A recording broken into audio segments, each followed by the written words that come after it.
Yeah, this is DS Shadow Dragon. I was trying to do this yesterday on the version I have of this on the Wii U, but I could not get it to display in a way that I was comfortable doing it with. So I just resorted to emulation instead today. And I think it looks a lot better. There's still some empty space. No, that's... no, it's fine. A little empty space never hurt anybody.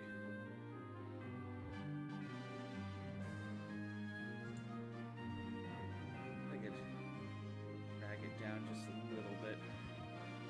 There's a few different versions of Fire Emblem 1. There's the original NES version, which got ported to the Switch like a couple of years ago. And it's...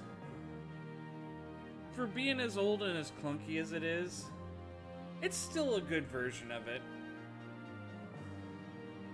But it's also kind of slow to play, has kind of weird eccentricities that future Fire Emblem games kind of hammered out the problems with. Then there's the Super Nintendo re-release of it, which removed some levels and some characters and kind of changed a little bit of how it worked. It is a fine version to play, though you'd have to find a fan-translated ROM. And the one I did find had some like graphical issues. But then there's this version, Shadow Dragon. I have some issues with Shadow Dragon. One of the big ones being one of the big issues I have with it is just kind of the art style. I don't like the more like painted art style. I like my Fire Emblem looking a lot like more colorful and anime-ish.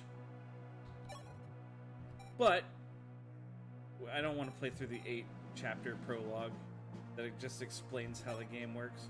We're going to play on hard 1. But everything else about this version is actually probably makes it the superior version. Long ago, Medius, king of Dragon King, conquered the continent of Arcanea. Play Infinity, the Holy War. We'll play Genealogy of the Holy War someday, Cole. That is a really good one, too. But today we're actually playing Shadow Dragon. Instead of deciding I hate how it looks and then just hastily deciding to throw on Metroid Zero Mission instead. Conquered the land of Arcanea, beginning an age of fear and despair for all of its people. That tyranny was broken, however, thanks to a miracle. A young man hailing from the Altia region appeared with a divine blade in hand. He stood against the Shadow Dragon and struck him down. For some time after, the land enjoyed an age of peace. However, after a century's passing, the Shadow Dragon returned. He forged an alliance with a fiendish sorcerer who sought to rule the world, and their combined might toppled kingdom upon unsuspecting kingdom. Have I played Vampire Survivors at all? I have. I was actually playing it just the other night. It's a game that, for all intents and purposes, looks worse than it is. It looks like it was just thrown together in about 10 minutes. But it is surprisingly fun. And yeah, you're right, it's quite addicting. No, I get it. It is a lot of fun. I've played plenty of it already. And I love it. It just looks really cheap. It looks really cheaply made. But there's surprisingly a whole lot of content in there. And a whole lot of, like, creativity and, like, just overall variety. Their combined might toppled kingdom upon unsuspecting kingdom. Okay. Again, darkness threatened to engulf the continent. It fell upon the King of Altia, sole descendant of the Dragon Slayer hero. to sally forth with the divine blade and fulfill his blood destiny. But he was betrayed by his closest ally, Gra, and both king and kingdom fell. Altia's prince, Moth, escaped the castle and found refuge in the Isle of Talis. But at a dear cost, his sister stayed behind to buy his freedom. Hey, Skeletor.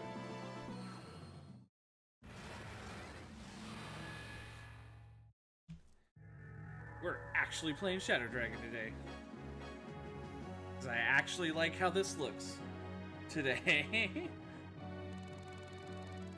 For context, there was actually a screen configuration on the Wii U version that actually looked like this. But in order to play it on my Wii U gamepad, it required me to turn it on its side. And I didn't like that. Moth, Prince of Altia, was lucky. Though Dolana... Oh, this is a bad translation of that. The name of the country is supposed to be Dolar. What the fuck? Rom detect? Yeah. Oh well. We'll see if there are any other fun differences. Though Dola took from him his kingdom and all but a handful of knights, they could not take his life. Moth lived and made it to the eastern Isle of Talis. Talis was a small border kingdom with no grand order of knights to boast of, but its king selflessly gave Moth use of the isle's eastern fortress. As he saw the boy shake with anger and grief, he also gave wise counsel. Prince Moth, he said, I do not doubt you love your sister or something great, but you must be patient. Time is on your side. If you stay here and grow stronger, a time will come when you can help her. So Moth stayed in Talis, protected by its kind people, and the years went by. So he was there for years. I was kind of unsure if it was years or months. Oh no! Pirates! And that thief just fucking nuked a village.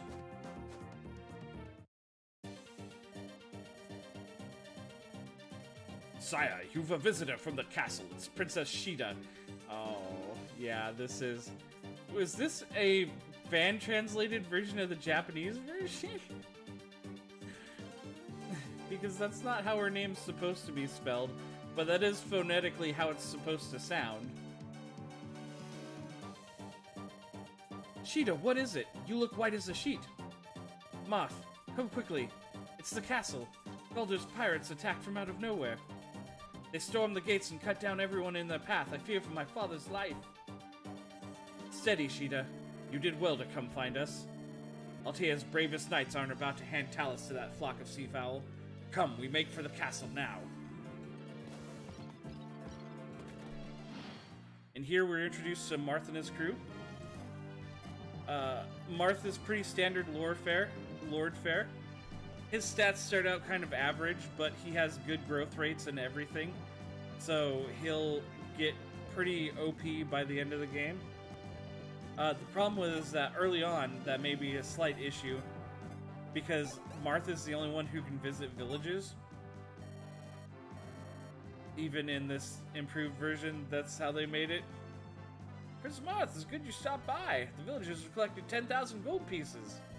It pleases you, use the money to arm your warriors and rid our land of those pirates. Marth goes around soliciting funds and conscripting soldiers. Then we have Princess Sheeta. She's pretty good. Though, since Shadow Dragon actually operates on the weapon triangle system, she's not too good against most of the axe-wielding pirates here, and definitely not good against this guy with a bow. But she comes with a wing spear in this version of the game, which is really strong against, like, armored units, and I think even mounted units. There's a way to check that, right?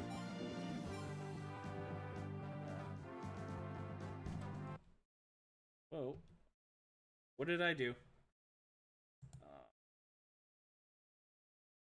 Oh. Okay. Let me check the controls real quick, because I need to find... Oh, okay. Right? Okay, there we go. Strong against cavalry and armored units. It's Sheeta's personal weapon, basically. Makes her really useful early on. We have Gordon. Fire Emblem, for some reason, really loves green-haired archer boys. He's nothing special. Most people give shit to archer units, and people like Gordon and Wolt from Binding Blade are kind of why. Here's Draug, our mighty armored knight guy. Slow, but doesn't have much movement range, but has a lot of defense. We have Jagan, the start of the Jagan archetype. He's already a pre-promoted paladin, but he's like the suckiest paladin ever. His stats are fucking abysmal, but he starts with a silver lance and an iron sword. He's able to easily carve his way through enemies in the early game. His growth rates are kind of bad though, so he won't grow much more than what you see him as right now. And we have Cain and Abel. There's a term, Christmas Cavaliers, and this is where it started. You get your standard red and green-haired knight, or cavalier guy in almost every Fire Emblem game as you go along. One of them's usually stronger and slower, while the other one's just like faster, but a little bit weaker. So one of them will be dealing powerful hits, but the other one will be able to double the enemy. So first thing we're gonna do, we're gonna take Sheeta, and we're gonna attack this thief.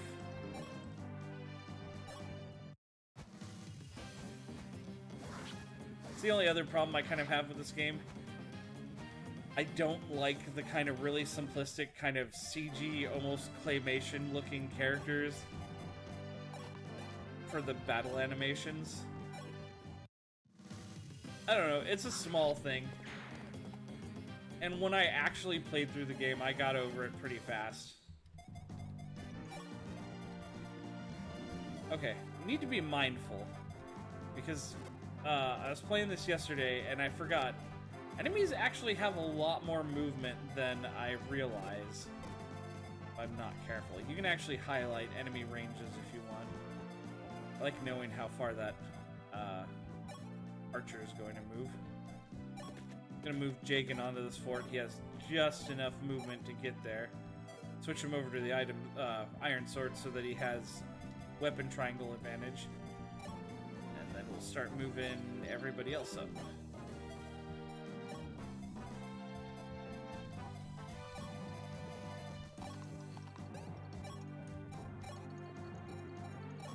You're back? Right on. Draug and Cain provide kind of natural cover so we can sit Gordon right behind him.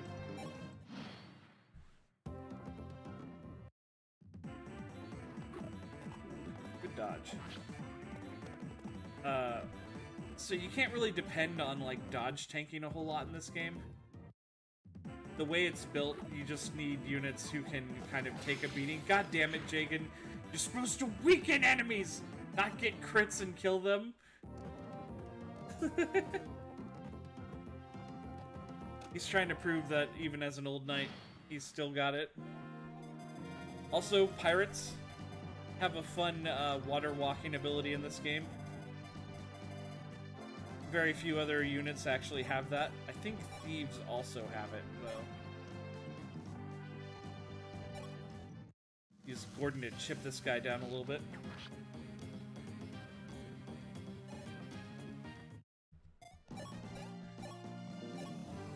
The emulation for this is apparently not perfect.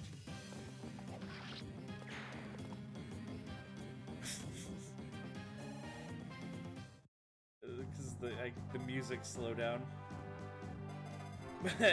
Maybe that's just because of the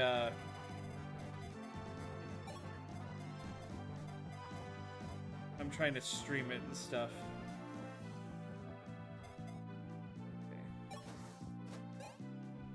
Sheeta up here.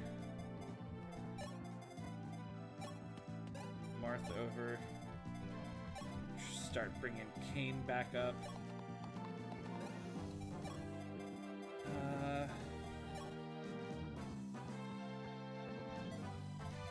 gonna move Jagan down here, and I'm gonna move Draug onto this fort.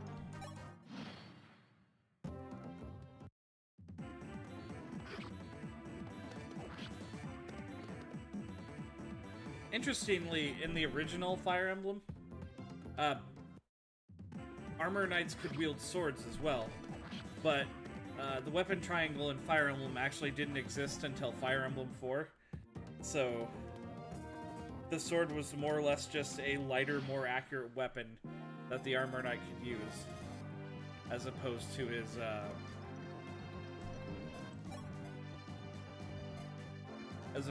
lance.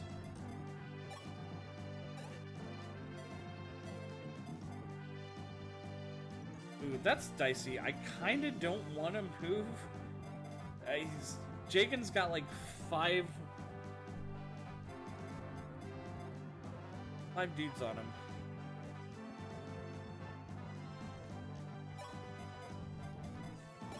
If I actually pull him back a little bit.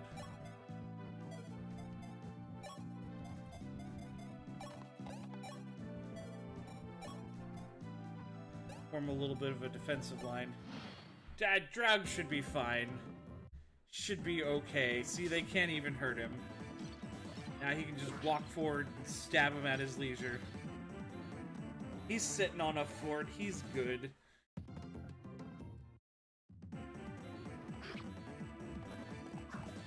Oh, I forgot to switch Kane off of his Iron Lance. So the way the weapon triangle works is that swords beat axes, axes beat spears, and spears beat swords. So when you have a weapon triangle advantage, you usually gain a little bit of extra accuracy and 1 extra point of attack, while the enemy loses accuracy.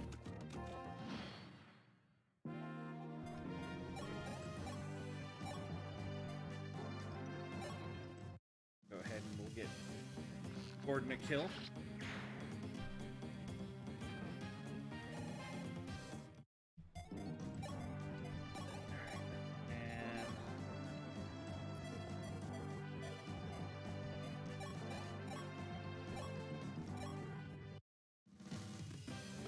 Go ahead and weaken this guy. Might have to pull Jagan back soon, though. But it's fine. It's good enough for us to get Marth in here. Stab that guy.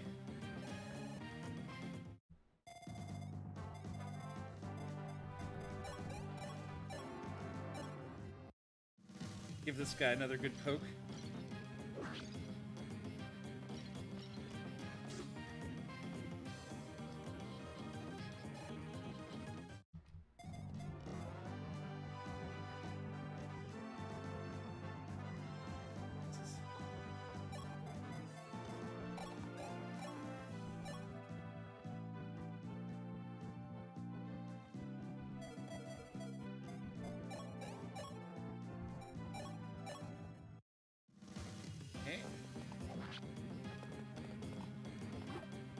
Good dodge.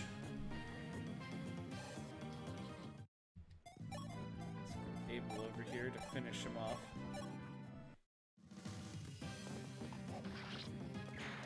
So I do have some channel point commands set up for this. Most of them, they're pretty much all for just like in between chapter stuff. And at least the one for forcing me to use a character for a map won't matter until I have enough characters where I actually have to start using deciding on like deployment slots and stuff. Ow.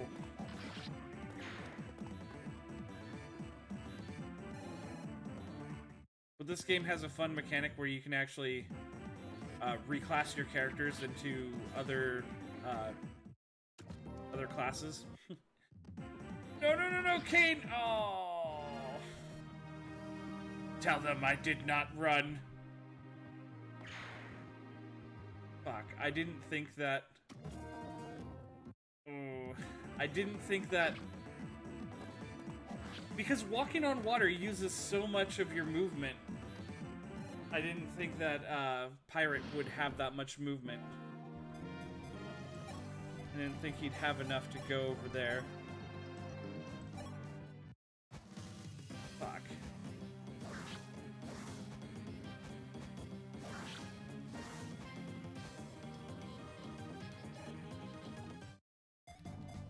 Well, shit.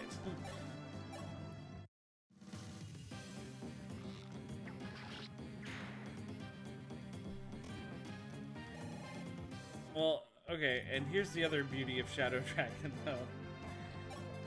The game will literally not ever let you run out of characters. And I fucking mean that. Every new level, it usually dumps, like, a whole bunch more characters on you. And there's even a mechanic beyond that that actually makes it so you can't run out of usable characters.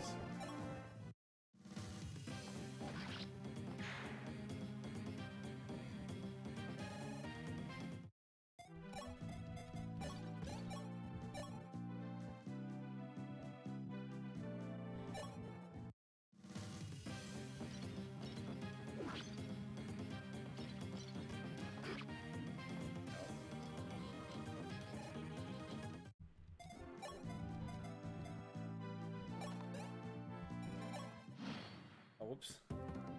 Oh, he stepped around and went for Gordon anyways. Right, because he can walk on water, something I literally already forgot. God fucking damn it.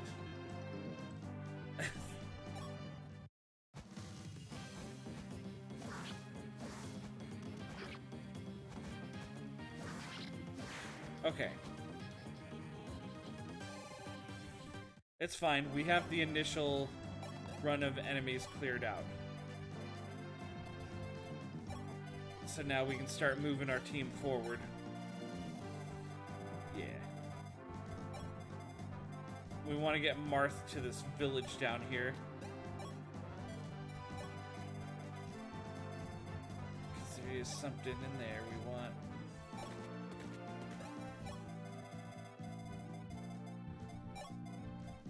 Kind of, anyways.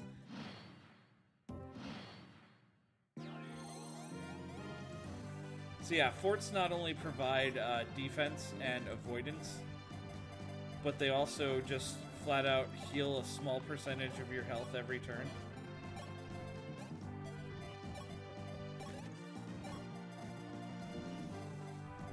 Actually, Gordon, spend a turn on there.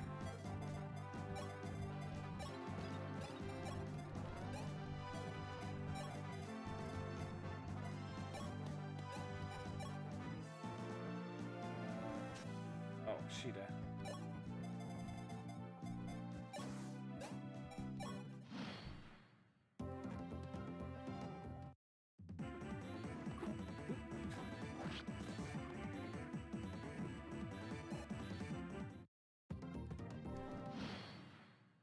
Thankfully, pirates cannot destroy villages in this game. Only thieves can. Actually gonna make Sheeta head back because we're gonna take her to the shop. There we go.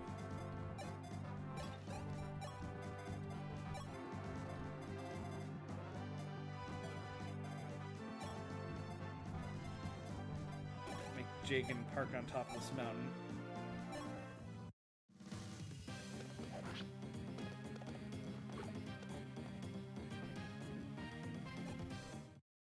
Oh, 20 avoid and 1 defense. Man, like, forts and hills and mountains don't really give you as much defense and avoid as they do in other Fire Emblem games. So you can't really rely on dodge tanking in this game. Alright, our first level up. Come on, Abel. HP, speed, and defense. I'm always hoping for attack, but speed and defense is good otherwise. Park Marth on top of these houses. You don't really need to visit these houses. This is just like flavor text most of the time. man of the staff by the name of Riss lives in the village south of the castle. He's hoping to meet you, Prince. Hoping to meet you, Prince.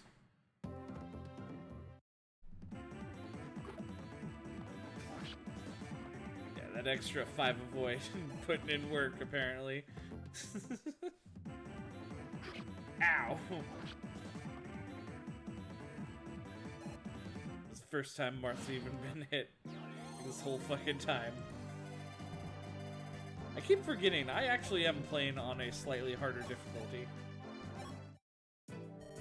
But also sometimes I'm just sloppy. That's why fucking Kane had to die, apparently. Buy Sheeta some alternatives so she's not just wasting her wing spear. Would be nice.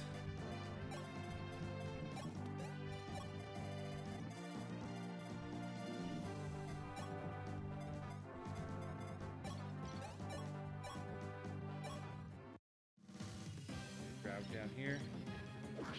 Ugh. Ow. Can Marth kill this guy now? Does he have enough attack power? He does. Stab. And now Marth gets a level up. HP, HP and strength. You know what? I'll take it. Strength is important for a growing boy.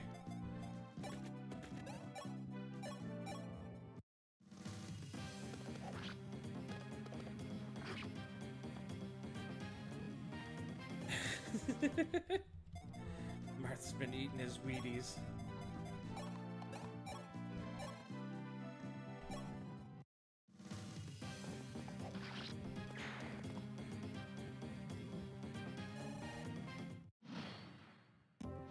Okay, so let's go over here. This village. I'm Reese, a humble curate. I cannot fight, but the staff I carry can heal your wounded. Take me with you, and you'll be very glad you did. So here we have Riss. Riss is honestly fucking awful. Even as a healer, he's not great. He's so terrible that in the Super Nintendo version of this game, they removed him completely, and instead you just get a vulnerary in that village, which is a 3-use item that heals you for 10 HP every time you use it. So they're just like, you don't need a healer for the first couple of levels. You just need a fucking healing item.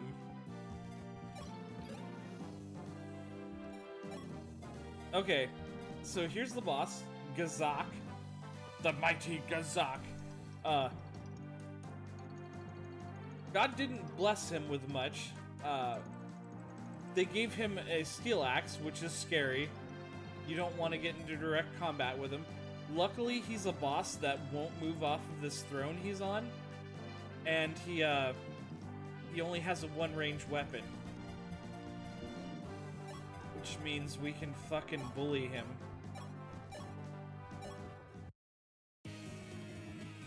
A might of Altair, you say now?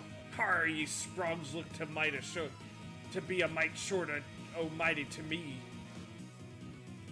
Fuck you.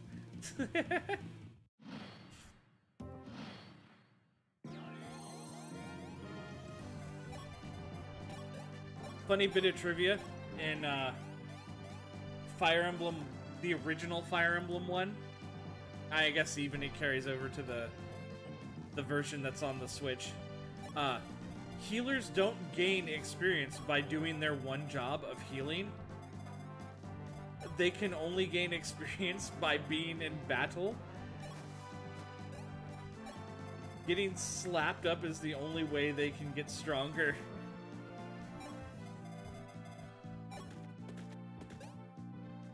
Which I've found, at least in Shadow Dragon, or no, the old NES version, there's actually a place on the second map for which you can actually level old Riss all the way up to level 20. Because you can stand him on a fort, and there's a thief that'll slap him over and over again, but the fort will always heal him for more than the thief hits him for. So you can just wait a bunch of turns, and he will level all the way up to level 20. He still won't be useful, but you can do it.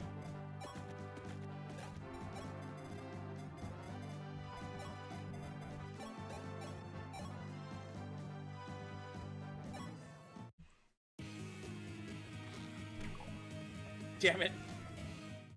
It's because he's standing on a throne. Hey, menu man.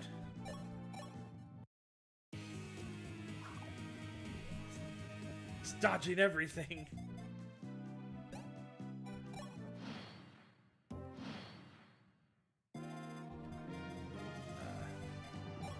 So we're gonna send Jagan off to buy more javelins for all of our spear users, so that we can literally just circle this one ranged boss and just try to chip him away with fucking javelins and arrows if we can ever hit him. Got him.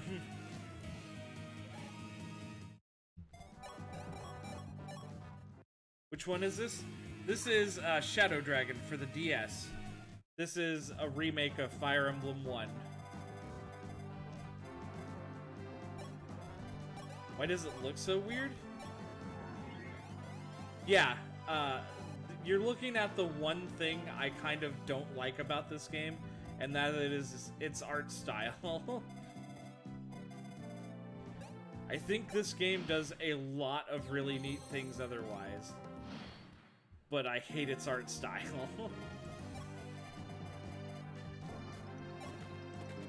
Yeah, it does.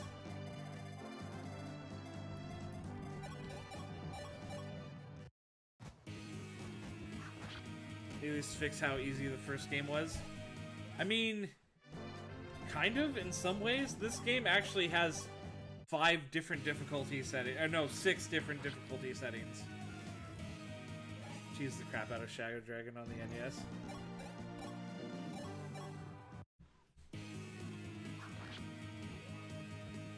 Actually, you know what? In some ways, it's more challenging, and that'll become noticeable when we actually get to the point where ballistas are a thing. Because in the old NES version, ballistas were just basically heavily armored archers with poor movement, but in this game, they're actually 3 to 10 range monstrosities that are just fucking scary to have to deal with until you get a few of your own.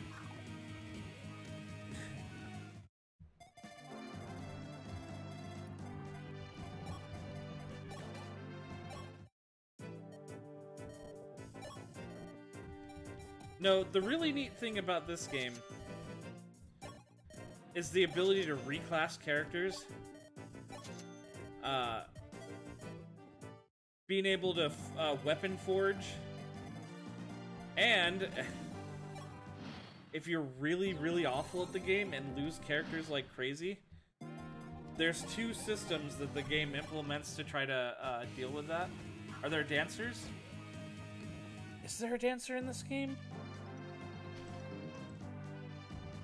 I don't think there's a dancer in this game, but there is a one-of-a-kind unit that only exists in Fire Emblem 1, and that's Zane, the copycat that you get later on, where he can literally turn into any other character for like 5 turns. Can Marth be a pirate? I think Marth and the 2 thieves you get are the only ones who cannot actually be reclassed. Everybody else can, though.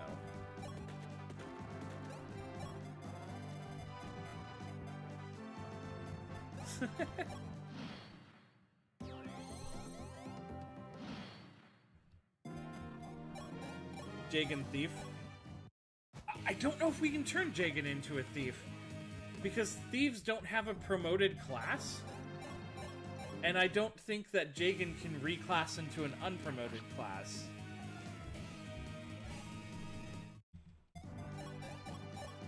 Like, thieves can't turn into assassins in this game, I'm almost certain, if I remember correctly.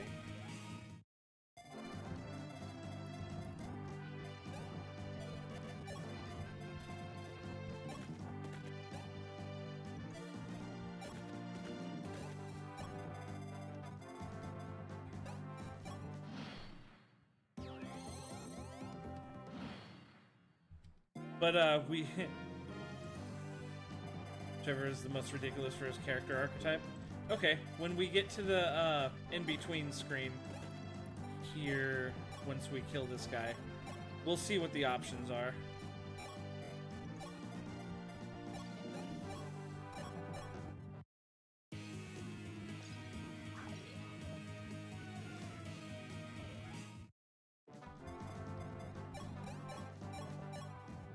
I wonder if it doesn't give me battle preps until I actually have enough people where it's appropriate.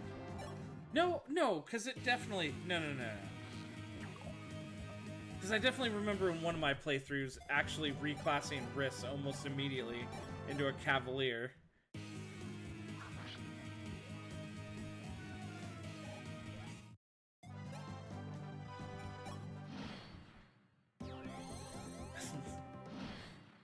We're gonna fucking wear down this son of a bitch.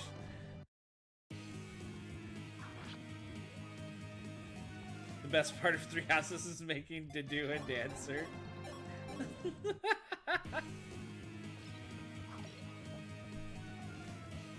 Always made Flame a dancer because I didn't know what to do with her otherwise.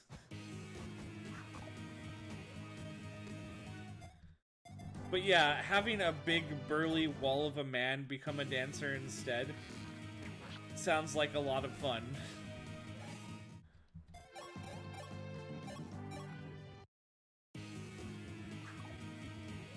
Fuck. I can only do 3 damage to him.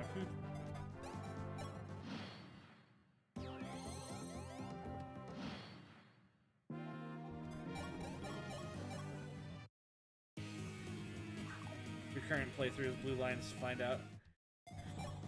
Blue Lions might be my favorite storyline in that game. And I've played through 3 of the 4 routes.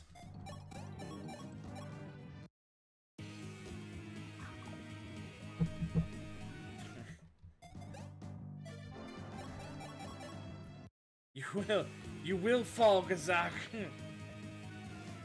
You will fucking fall. But yeah, I've done Blue Lions, Golden Deer, and I've done the actual Edelgard route of the Black Eagles. Need to go back through one more time at some point and do the church route.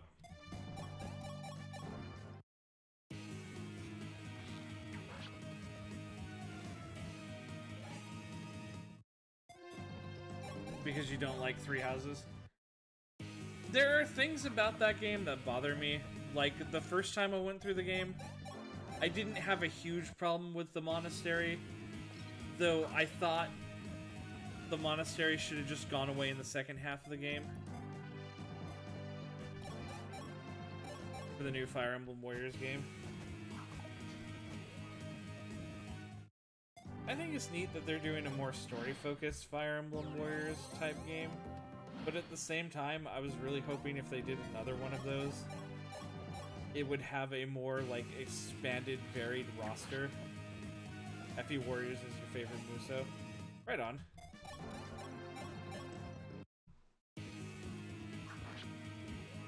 I do like how it incorporates a lot of the Fire Emblem-ness into, like, a Dynasty Warriors style. Yeah.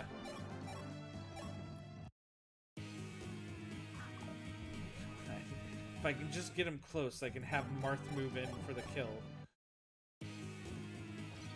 Almost there. Yes! Perfect.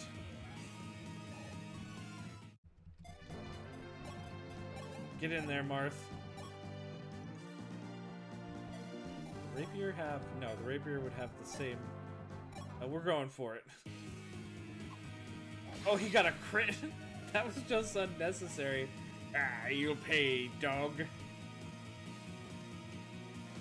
I'm a Final Fantasy Muso. I hope it isn't a Final Fantasy VII spinoff. Yeah. Ooh. I would have to say that I wouldn't get your hopes too high for that sort of thing, because... Or that it wouldn't be that. Because we're going through a renaissance of, like, everything being Final Fantasy VII related again. Thanks to the remake. Ah, Prince Moth, you've saved us from our hour of need. Please accept my thanks. Ramza and Benjamin fighting side by side? Yes! Ah.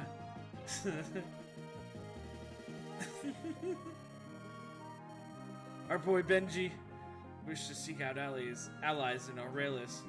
I'll give you what soldiers I can to see you arrive there safely. I own a copy of Final Fantasy Mystic Quest, and not because I think it's a good Final Fantasy game, because I know it's not, but it is literally the first RPG I ever beat. So I can't hate it.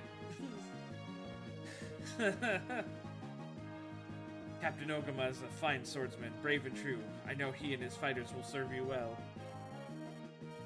It is a lot of fun for what it is. Another thing, during your travels, you are certain to meet many who despise Dolor. Some may be hiding in villages, others may have been captured or forced to fight against their will or better judgment. It falls upon you to find these individuals and win them over to your cause, understood, lad? Then go, the time has come. Be patient, steady, strong. I know you'll do great things. My daughter, Sheeta, very well knows how to pull on the heartstrings of men to conscript them. And the soundtrack is amazing. The soundtrack is really good. Like, the final dungeon music in that game is something I really enjoy listening to from time to time. One thing could always be said about Galdor Harbor, the mainland port nearest to Talis. It never had much in the way of riches, but neither did it have much trouble. All that changed when a pirate crew fell upon the town and made it their hideout. Here in Galdor, history records Moth's first steps towards freeing his homeland.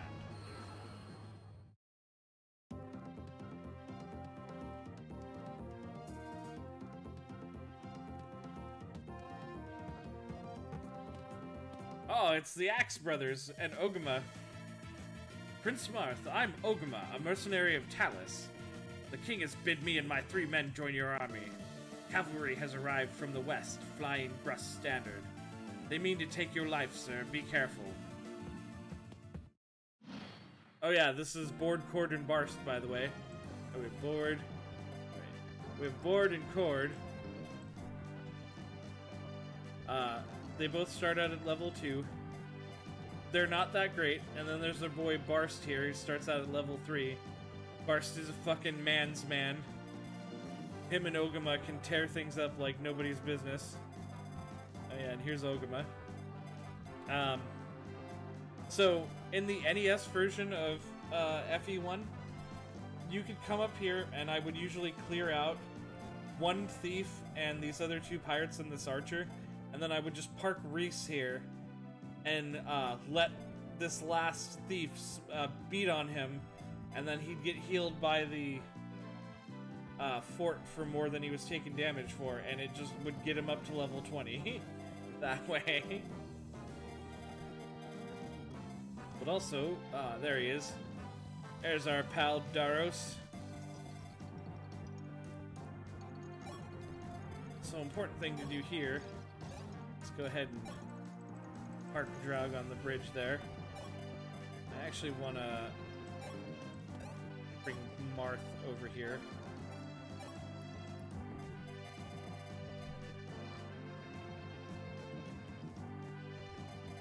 Okay, so I guess we do have to wait on the reclassing. Shit. But I'll keep that in mind for the first time we get to the reclassing. About Jagan. Okay.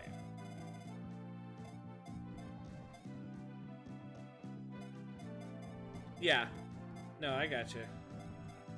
Oh, and here we have Castor. I have to keep an eye on him. I'm gonna highlight him.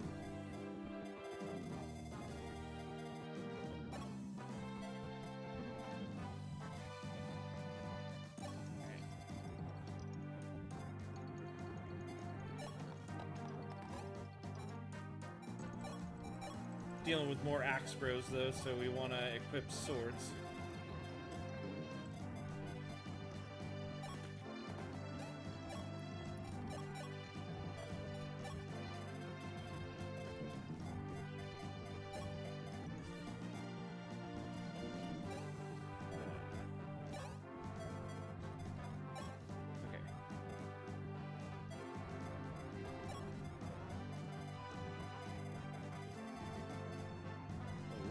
Straight up move Ogama in.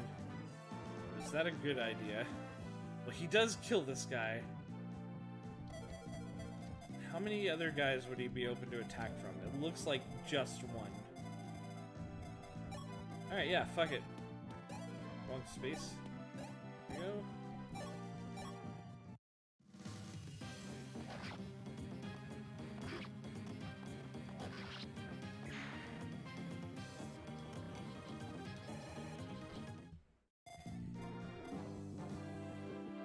Oh, you bought Risk of Rain 2 on PS4? Right on. Yeah. I've been playing that with another buddy of mine on PS4. The PS4 version and the Switch version don't have the Survivors of the Void expansion yet, but that's fine.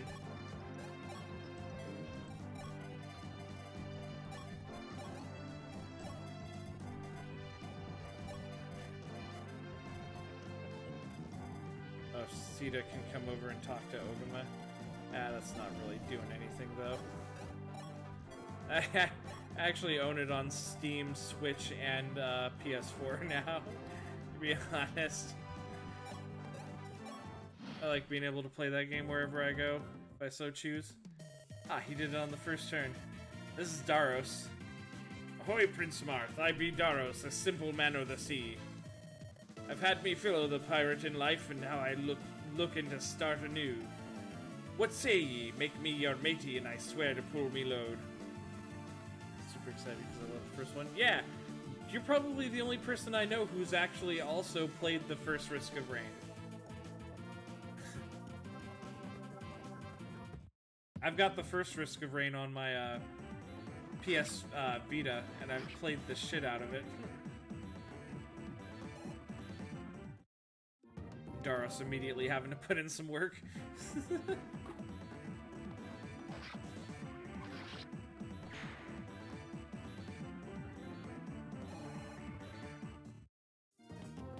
Yeah, I do have Risk of Rain 1 for PS4 as well. I just haven't put it on my PS4. Go back to the original sometime. That would be fun. Okay, well, I got what I wanted.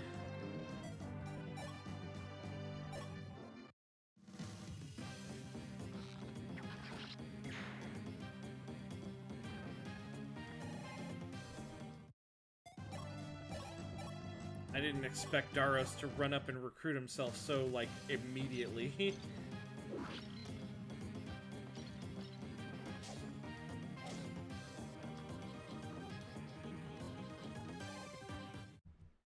Well, it shouldn't be too hard for, Draug and, Gordon to mop up the rest, then. Alright. What's a good level up look like, Reese? Nothing. Yeah, an empty level up. His face fucking says it all. Watching the creator clash. This is kind of embarrassing.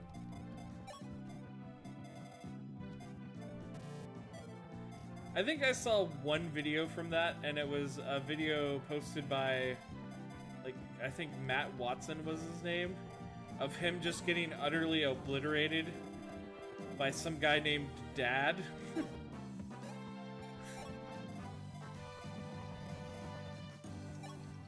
Brian McGee's fight was pretty good.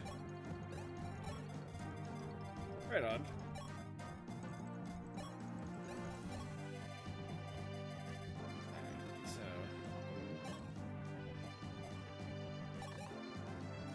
Like Dad was on drugs though. No.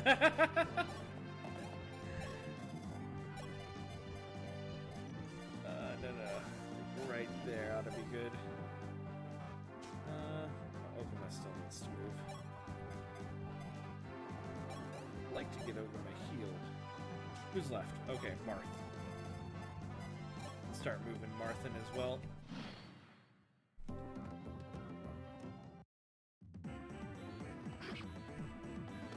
So what we're waiting on is we're trying to get Castor the Archer in range of Sheeta. Oh no! 2 damage? Aw, oh, fuck. Whatever we were gonna do.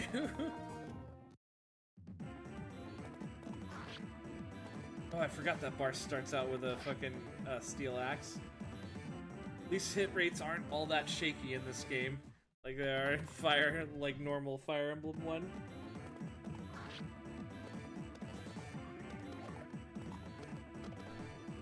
Shitty.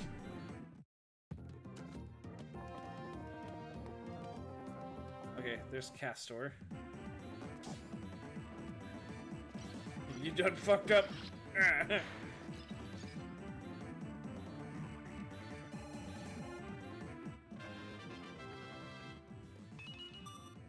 Strength and defense. Good on you, Draug. That's all you need.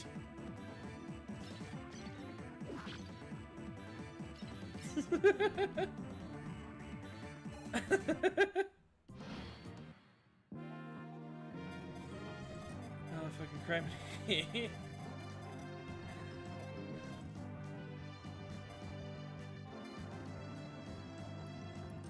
Yeah, this art style is really weird. It is. Ooh.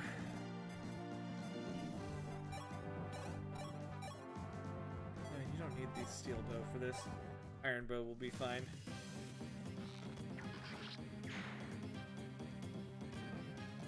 It's something that takes a little bit of getting used to. But after you do, you're like, man, this is... Fuck you, Gordon. That's an awful level up.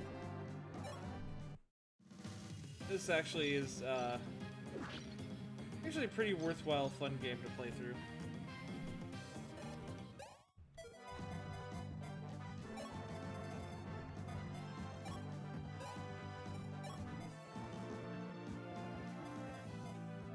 This educational... Oh, yeah! Yeah! No, you're right.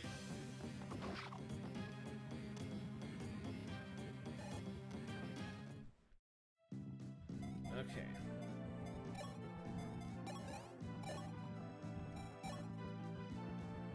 Is that even necessary? Yes, it is. It is absolutely necessary.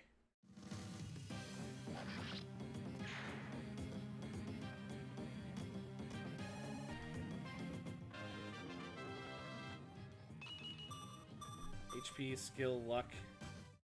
Come on, Marth. You can do better than that. Heal up Ogama. Okay.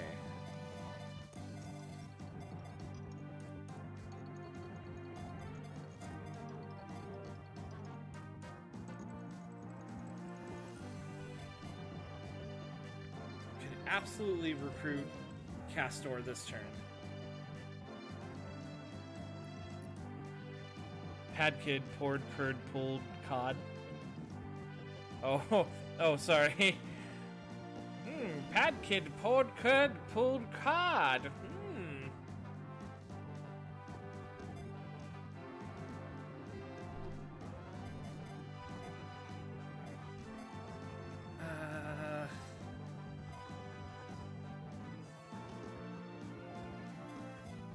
Could try putting board and cord to use. Was hoping I was having a little more trouble with it. Tongue twisters usually do get me a little bit more than that. I don't actually know why I had an easier time with that.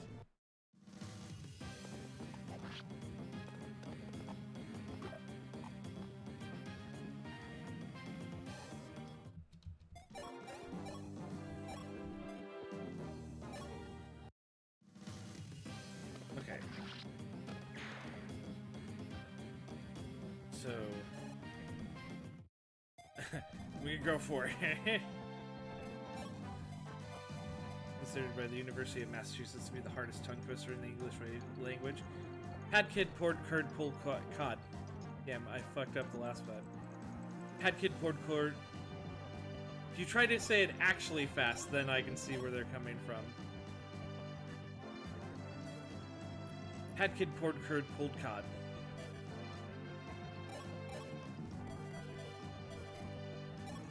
But what if I try to hit this guy with a hammer? That's good enough, that might work. Ugh.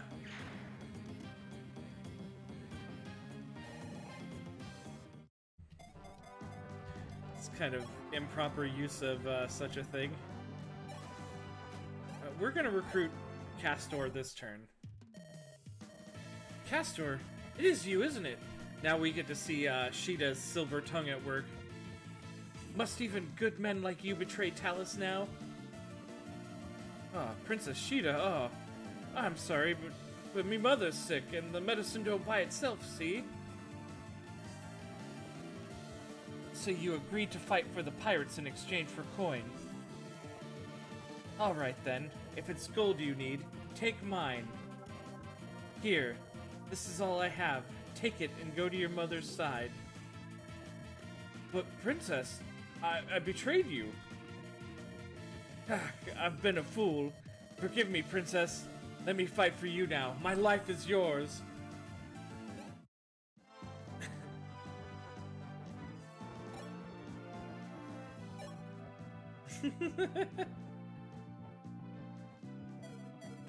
She does real good at this.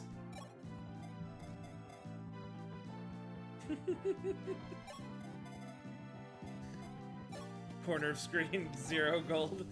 Can I just do it with the iron sword? No, I'm a little too weak with the iron sword. We eliminate the other hunter, and now we're in good shape. He is a, yeah, he's a hunter. Hunters are like archers, except they're kind of better, and they generally have more speed. We'll go and talk to Marth. Prince Marth, I am Castor of Talus. I wish to add my bow to your strength. Of course. Sheeta told me about you. You know... Hey! Thanks for following, Punk Rock Wolf. Appreciate it. You know, she's always been very kind to me, sire. Even before I left Talus, and now look how I've repaid her. Castor, you can still show her your heart is true. Let the battles to come be what defines you.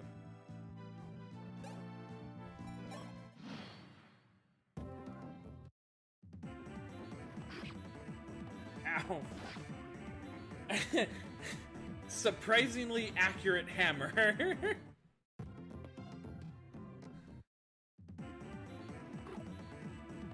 Love you because 2 reasons: Sparadime City and Big O is savage. Yes, yeah. Fuck yeah.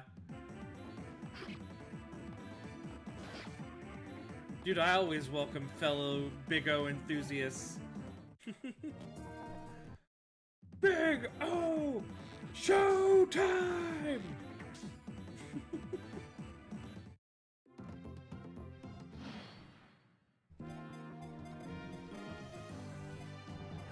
Okay. Let's get some heals going.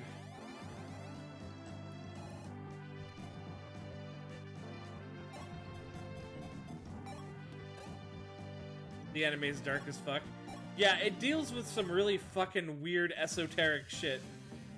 And then you just have giant robots punching each other, too.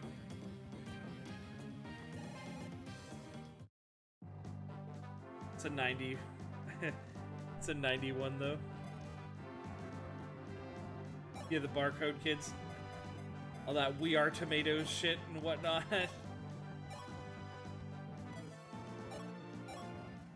Everybody's just living simulated, staged lives. That sort of weird stuff.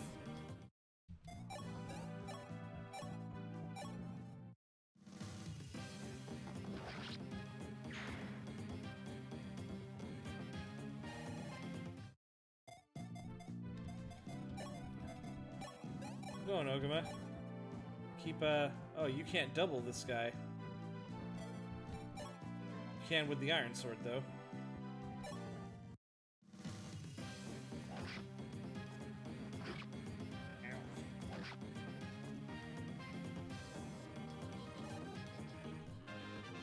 Kind of good level up we get in here.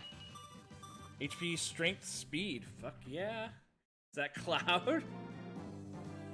I mean, he is a blonde-haired mercenary wielding a rather large sword.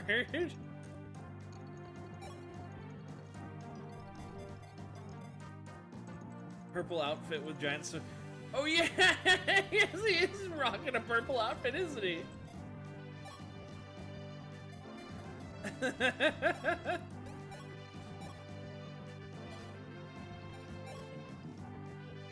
it was actually blue.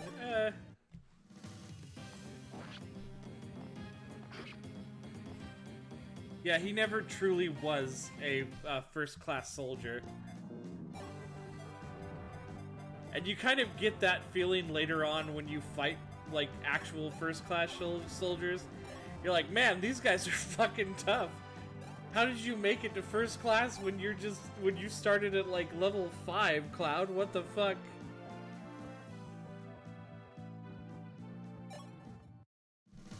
Yeah, he was always just kind of escort soldier, man.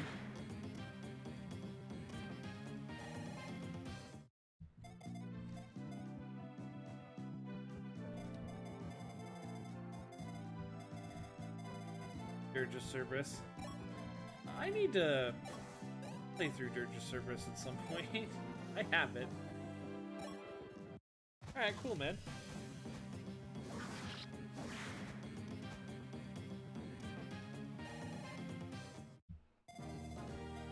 Alright, cool. Making progress. What do we have in this armory?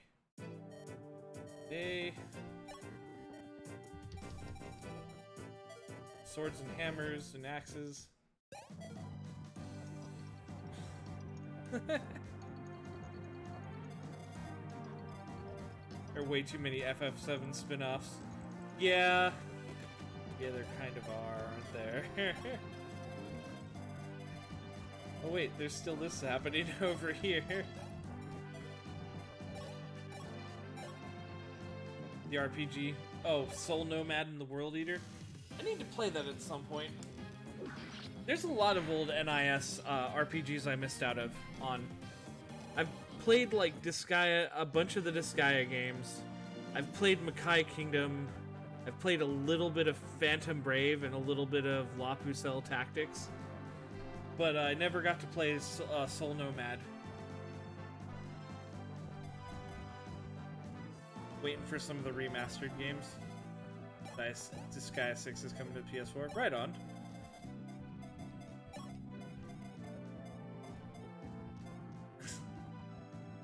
Xenosaga still not. That's... Oh,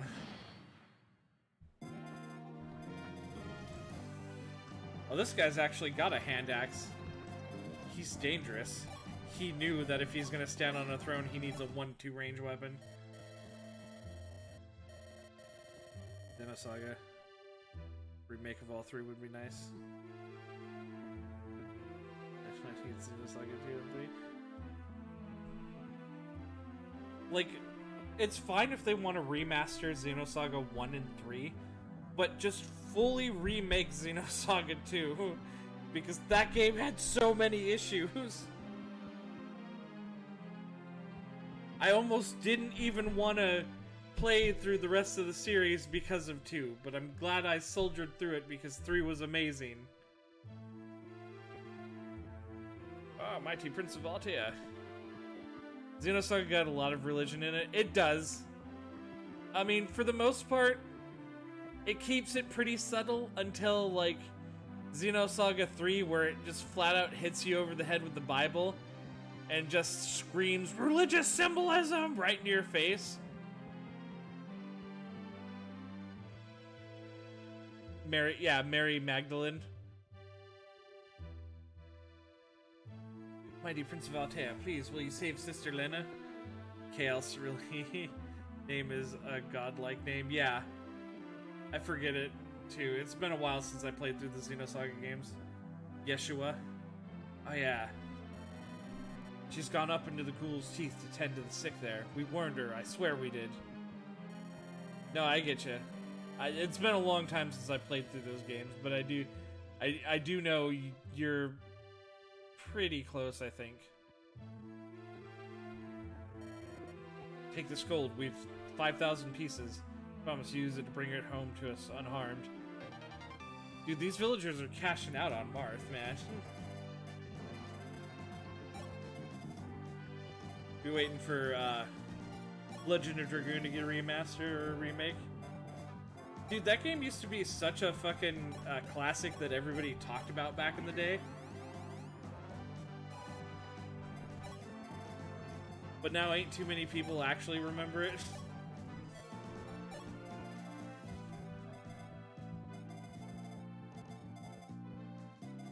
Yeah, basically.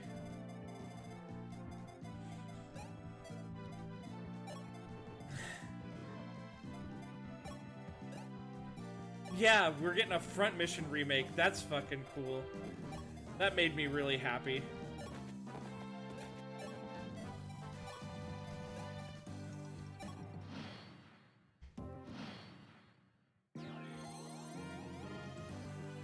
So, this guy we cannot cheese like the other guy. I still prefer Dragoon remake over a remaster. Graphics are so hard to look at now. Yeah, I understand that sentiment.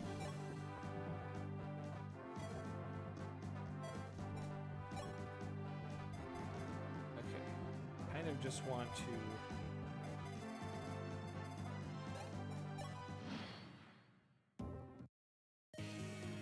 Like all of ye define me, crew.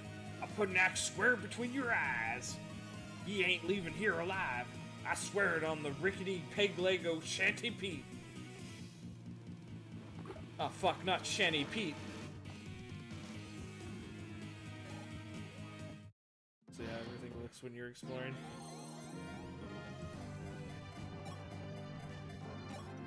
What about Ogama? Ogama also cannot take a more than one hit from him.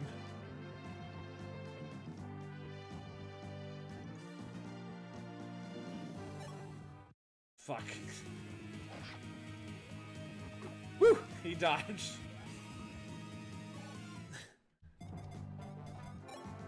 Damn it. I'm playing this with, like, PC controls, and for a moment, I had to stop, and I'm like,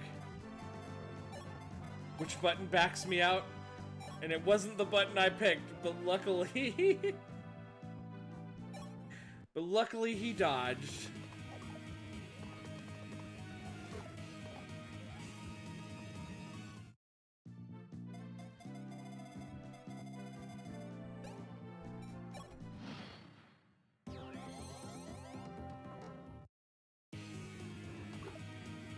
Miss. Stab. Okay, so we'll give this guy a poke. Able.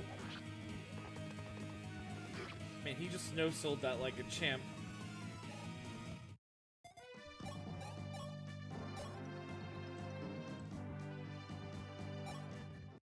Give him a slap with the old steel sword. Ow. Marth should be able to finish him off. Get him, Marth. Yeah. Ah, fiends, ye be.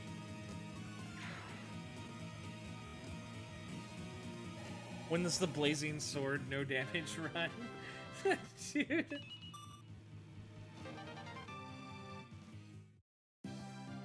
I might try an Iron Man of that again at some point. Though probably not a Hector hard mode Iron Man because that one was really kicking my ass. Dude, you can't do fucking no damage runs. Unless you just be playing with, like, you just be playing to try to be severely lucky. Actually, there's a Japan-only sequel to Shadow Dragon that encompasses, like, the years later war that Marth was also a part of. That has a mode called Reverse Hard Mode, which simply put means that you never get the initial attack. Every time you attack an enemy, they always hit you first before you can respond, every single time. Even if it's player phase and you're initiating it.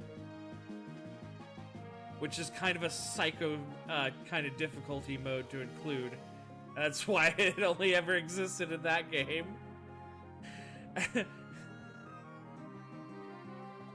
As I hear it, you plan to march to Aurelius. That'll take you right through the ghoul's teeth. With all due respect, sire, you're taking a great risk crossing those mountains. That's Soothsire territory. Soothsires are fearsome bandits, always raiding the villages and harrying what travelers dare pass by. The swordsman with them goes by the name of Navarl. You mean Navar? I swear this is a Japanese ROM that was fan-translated to English, even though this game already exists in English. If you go up there, keep your wits about you or you won't come back down.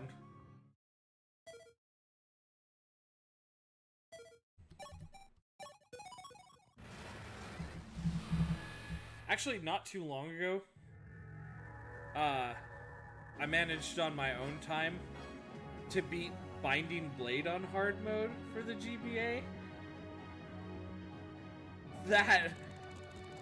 That's a fucking challenge, man.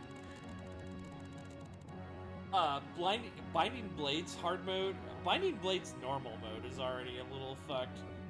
Hit rates for your characters are super shaky throughout that entire game, but hard mode just like boosts enemy health and like attack power and stats and stuff. And then, yeah, you feel like you're just swimming through molasses until you actually start getting some of your characters fucking promoted. Binding Blade has a good story, though. Yeah, it has a pretty good story. And then that's when you finally feel like you're starting to make headway. Also, you have to pretty much pin all of your hopes and dreams on fucking, Rutger if you want to go anywhere.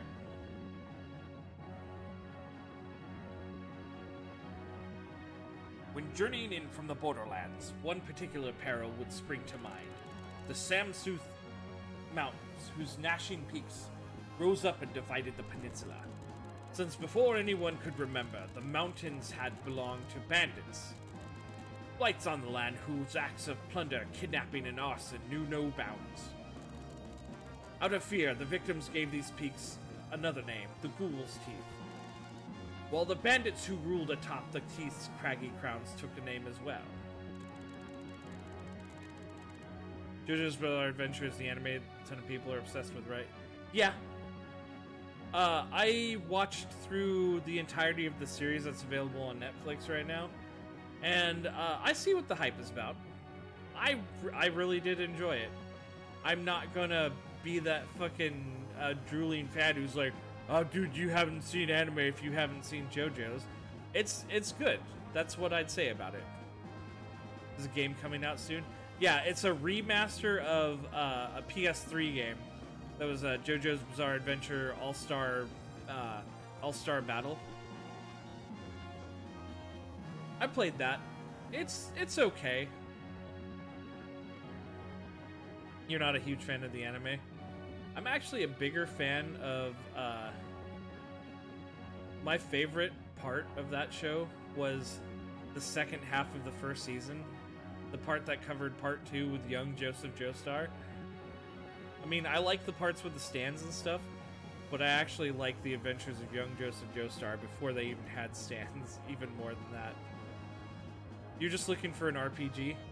The only JoJo's Bizarre Adventure RPG that ever got made, I believe, was for the Super Famicom, way back in the day.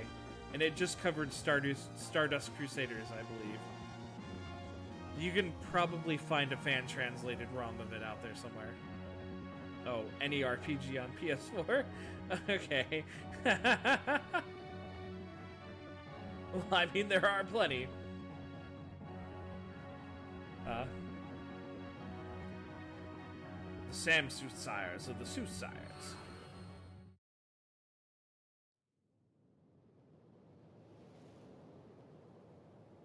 Oh, here's where we get our first edgelord archetype in the series. Not this guy. Hey, come on, Lena, shake a leg. We need to get out of the teeth, and we need to do it yesterday. Rumor has it the Knights of Altia are at the foot of the mountain. We won't get a better chance.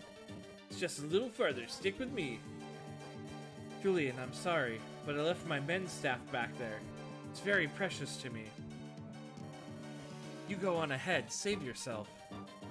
Here, I could use this warp staff to send you someplace safe. Honey. No can do. I didn't betray my boys back there so you could zap me out of here alone. Forget about the staff. I'll come back later and get it for you myself. Alright? Right now, though, I need you to run. Tick-tock. Now move that frock.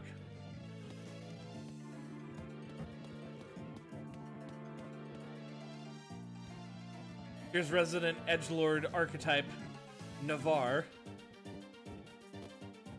The basis of all edgelord archetypes in Fire Emblem. Kinda want to try Babylon's Fall, even though I hear it's terrible.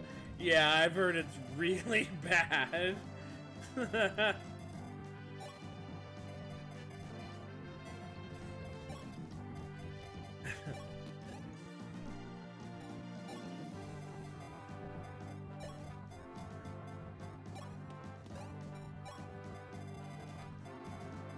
Alright, Lena, let's beat some feet. We'll play with these guys some other time. Send Draug up. Send Draug and Jagan up here.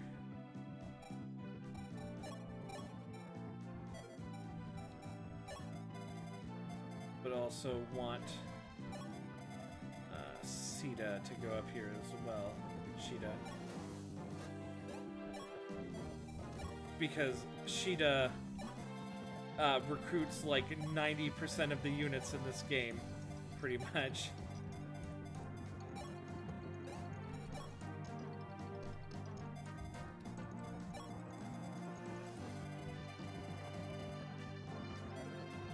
Archer up here. Oh wait, no, that's Castor. I was like, there's an archer up here. Time for him to die, and then I'm like, oh, that's Gordon. Why is he so far up?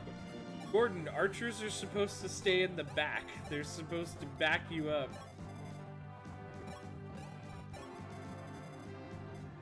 Having you up front is kind of a psycho thing. Even Castor knows better.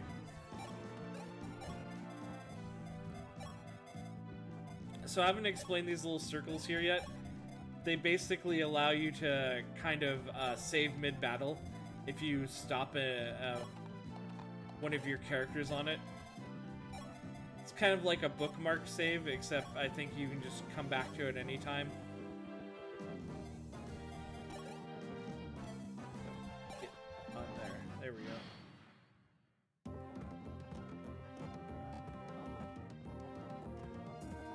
Well, the worst thing I hear about Babylon's Fall, kind of like the suspend function. Yeah, except instead of it just erasing the save when you come back, It's actually, I think, just a save that remains mid-battle.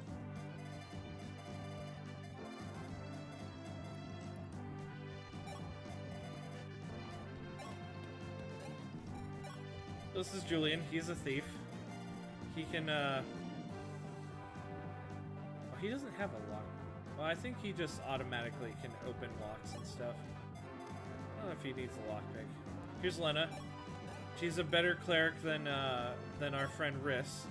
She also comes with a warp staff. A very precious, precious item that we want to be careful in how we use it.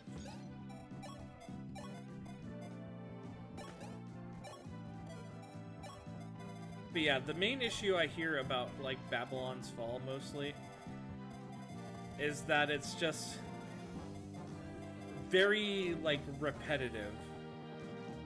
Very, very repetitive. Yes, I believe Lena can be class changed. Pretty sure the only units that cannot be class changed are Marth and, maybe the Thieves? And Zane. I think anybody else can be. Can't get good gear until post-game. That sucks. Thief Lena. Okay. So, the way reclassing in this game works as well is that I think you can usually have at least one extra of whatever unit type you already have. I think we can do Thief? We should be able to.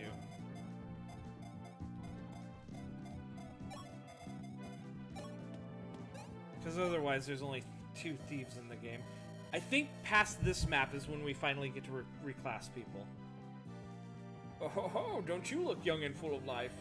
Such a warm smile here in these desolate mountains deserves a nice reward. Here, take this axe. This evil abomination of an axe, beware! Its blade drinks blood and devours flesh. I'd hate to see you come to any harm. Yeah, the dude just gave me the devil axe. Hey, Cord. Take this awesome axe I found for you. That your E rank axe so you can't fucking use. God damn it. Here, board. Have this awesome axe I found for you.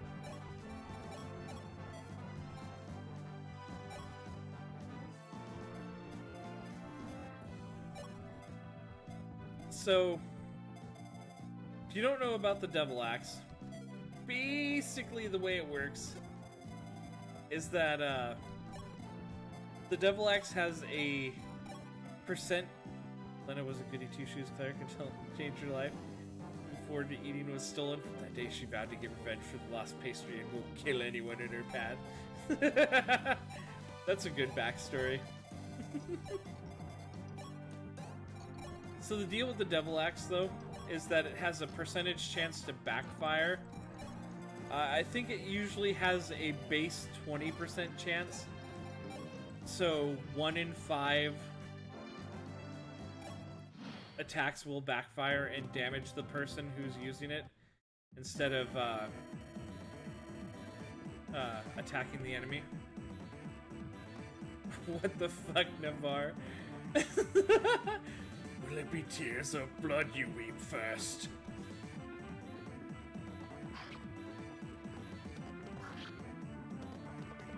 Ow, I'm bleeding. Ah!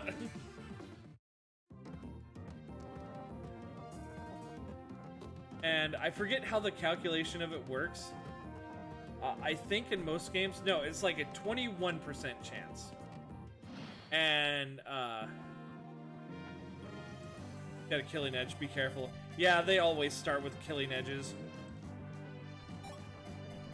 Luckily, the archer stayed on the other side, so I don't have to worry about him. Navarre, since when does it... Well, I'm just finished what I was talking about first before I voice this. So, Devil Axe has a 21% chance of backfiring and damaging the user. That's 21% I think most of the time the calculation is 21% minus 1% for every level the character is. So the lowest you can ever get it is like 1%. So it always has a chance, no matter what. Navarre, since when does a swordsman of your caliber fall in with thieves and cutthroats? What? Who are you? Fly away, girl, or someone decides to swat you. Please, Navarre, why fight for nothing when you can fight for something? Leave this rabble, lend your sword to our cause. Or, if you will not, then turn it on me now instead. Did a good job with the music in the remake? Yeah, they did. Even if the emulation is causing it to slow down from time to time. Nay, I'll turn no blade of mine on a woman.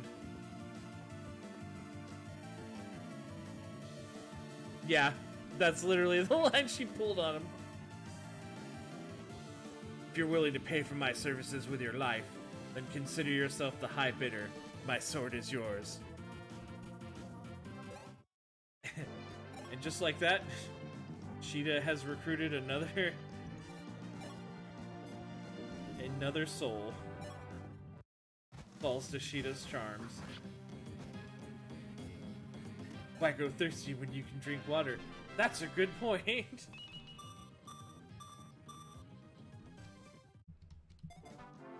God, you're such a thinker, Sheeta.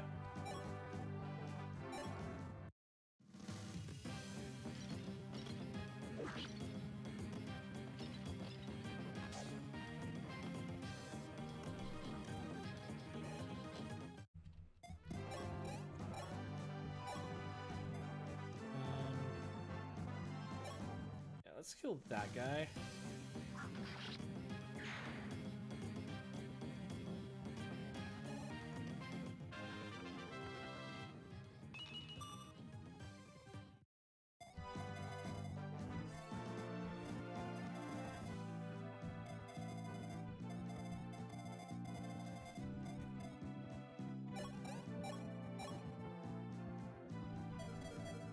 Navarre can kill that guy.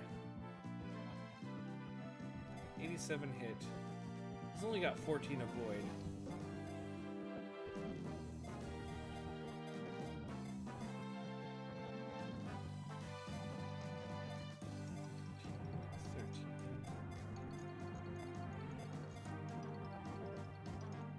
I think they do more damage, so it's more like 15, 14, 14. 6, 6. 7. She doesn't have enough to tank all of those hits.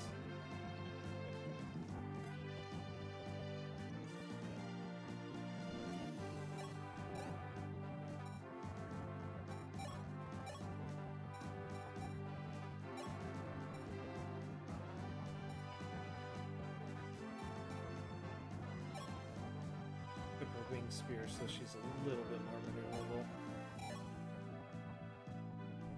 One on Lord of the Rings 3rd Age remaster. Wow.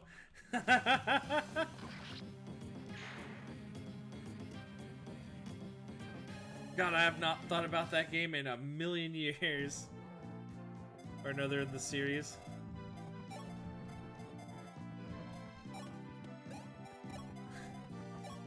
God, I remember the Lord of the Rings the 3rd Age. The game where, not Aragorn and the gang basically run around just behind Aragorn and the gang and basically do almost all the same things that already got done. Really cool to have Final Fantasy X combat in Lord of the Rings game. Actually, it was really neat. I'm not even gonna lie about that.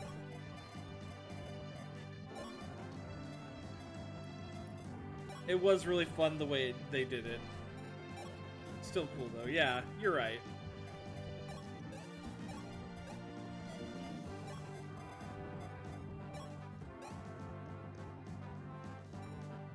Your gear changed your appearance. A turn-based RPG. Actually, I can think of one earlier than that. And it was an old PS1 RPG called Legend of Legaia. in that your weapons and armor actually made you look different in battle.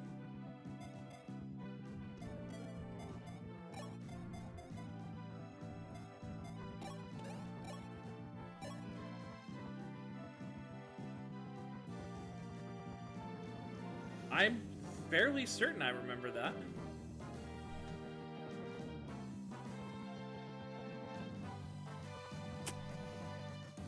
No, I'm pretty certain I remember that.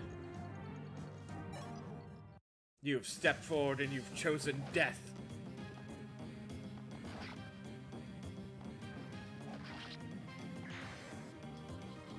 Really hope I didn't just choose death. No, it's fine. It's fine, it'll be fine.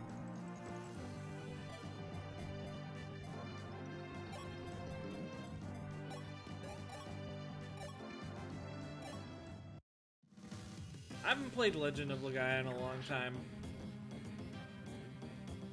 But I do... I'm pretty certain I remember their clothes changing.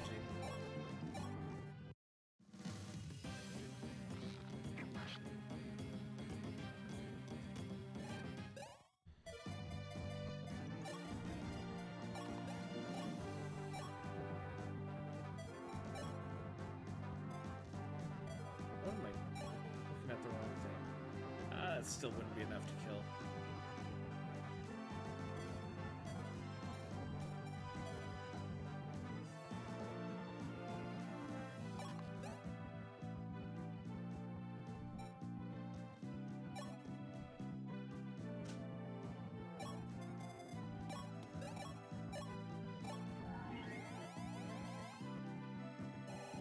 They're gonna go for Riss. Which is fine. He's prepared for his death.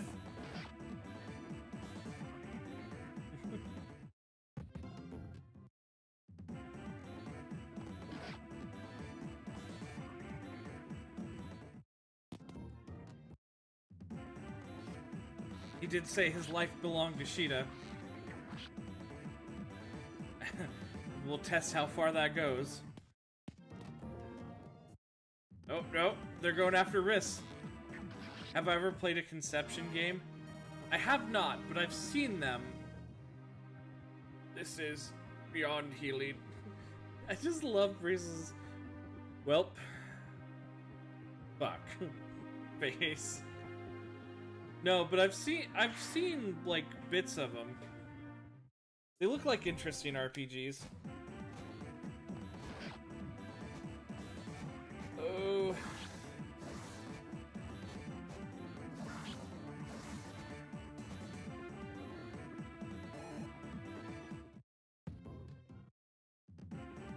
Okay. Do not get crits, Navarre.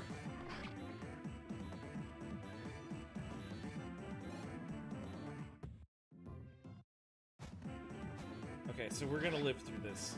Good.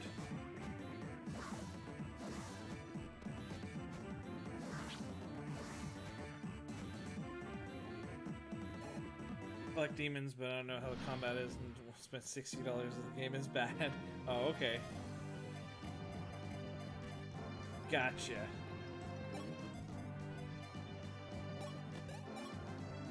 Everybody important, everybody who was important survived that round.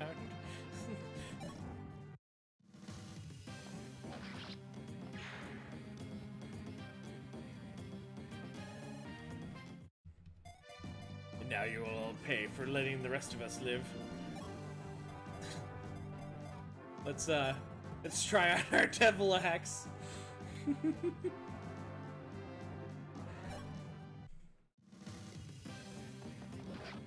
Okay. One good round.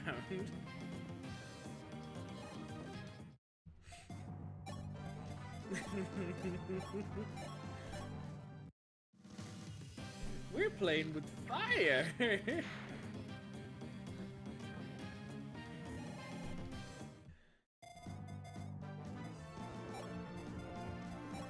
Come, Daros, take your pound of flesh. Oh, you missed.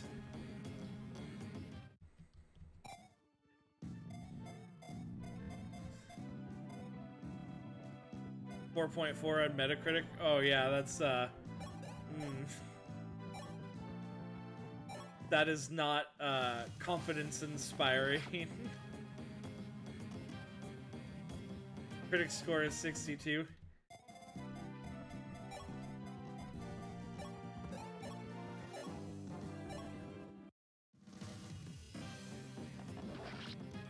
Yeah, that's usually a smart choice. So critics think it's slightly below average, but users think it's fucking terrible.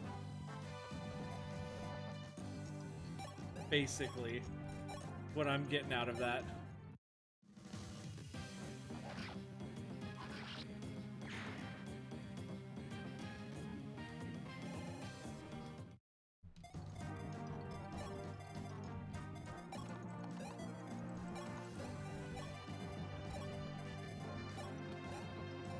I tried the Rainbow Skies games. I believe I tried, what was it? It was either Rainbow Skies or Rainbow Moon on the PS3 because it was free 1 month with PlayStation Plus. I thought it was okay. I don't think it's anything like amazing per se.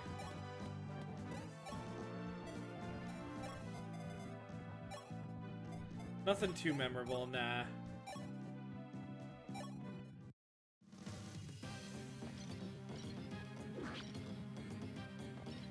It was alright for a free game, but I don't think I would have gone out of my way to pay for it.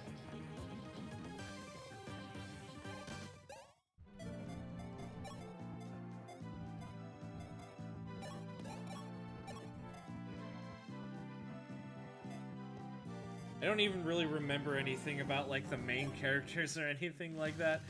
I just remember doing a lot of, like, fetch quests and stuff really early on. Just to get, I think, like, upgrade points or something. I forget exactly what I was doing it all for. That game really didn't leave an impression on me. Not a lasting one, anyways.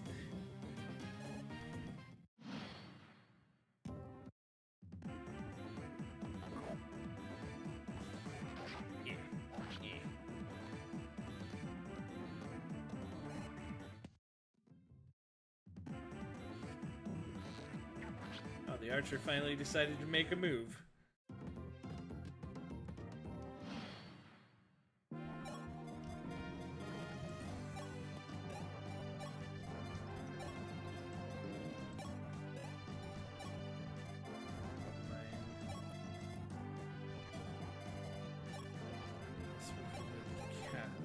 I keep trying to call him Castor, but this is fucking Gordon.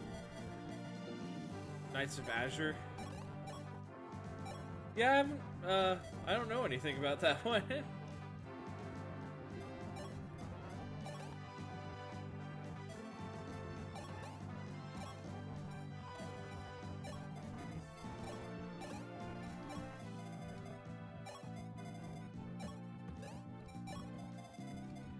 I don't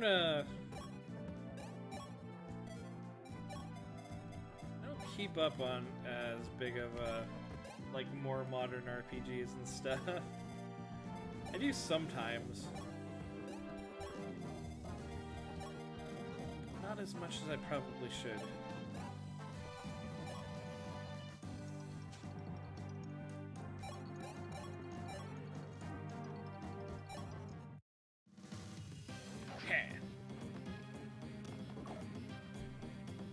Good job dodging, Julian.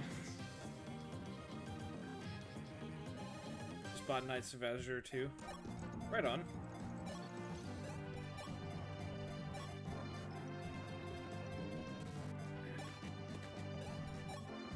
Apparently it's the better one and you don't need to play the first one for the story. Oh, that's cool.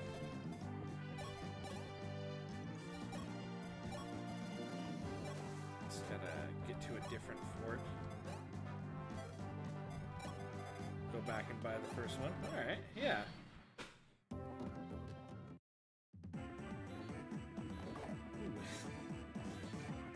Boy, that would have hurt if I'd gotten hit by that. Guy's got a steel axe. Does the other guy got a steel axe? If so, that's scary. Oh no, he's just got an iron axe. Okay, so it would never have, like, killed me. That is terrifying. It's the power of not paying attention.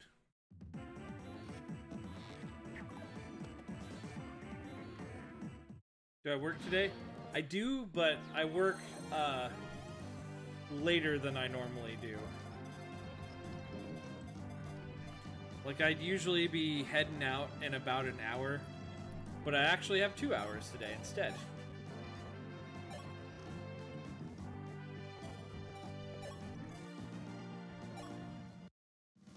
We're just gonna pick this guy off.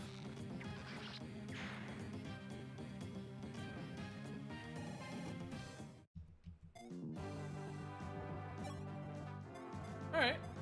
Well, it's nice seeing you. It's nice always having you around, Mr. Menu Man. Lurking dishes, then beating some paladins tomfoolery. Oh, okay. Let's take this guy out. Well, I'm glad I could be background noise. Son of a bitch throwing away my children. And then sinking into the shadows.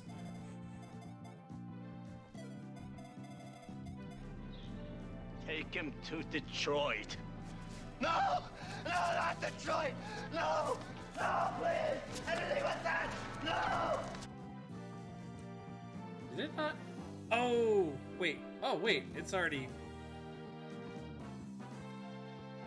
Did it play? If not, I'll play it again. Take him to Detroit.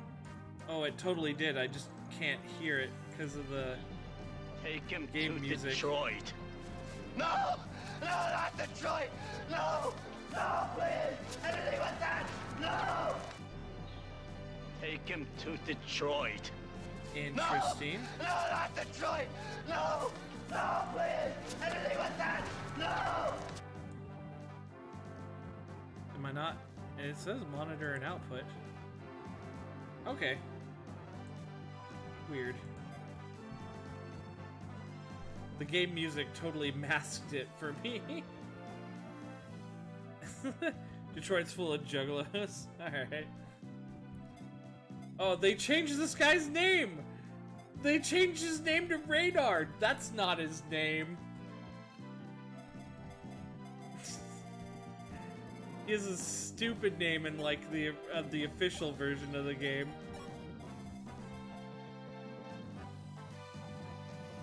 You asked from someone from Detroit if they were a juggalo and they got mad?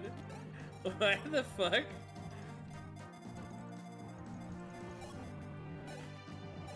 Not everyone from Detroit is a juggalo. Okay.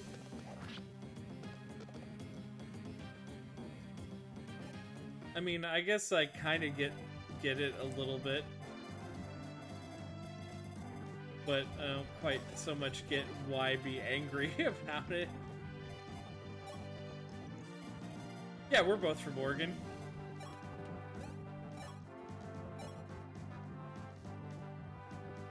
What drugs do you enjoy? None. I tend to keep my nose clean. And my arms not full of track marks.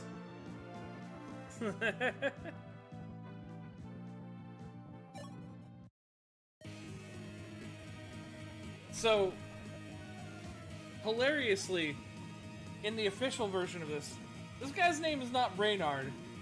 I think someone just changed it because his name is Hyman in the normal version of this game, the official version of this game. His name is Hyman, and if you want this castle, you're gonna have to break him to get through it.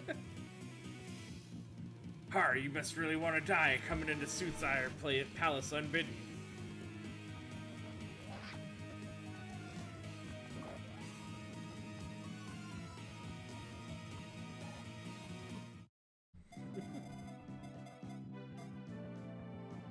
Isn't Hyman a common name in some European language? Possibly.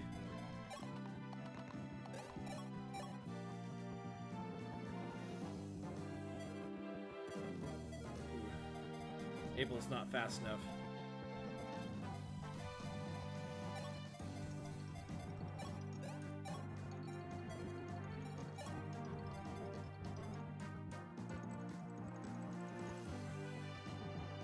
Okay, we should bring in Bord and his devil axe.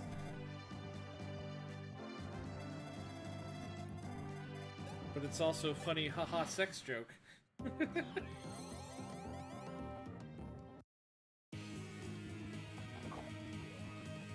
Yeah, get to dodging, Ogama. Fuck yeah.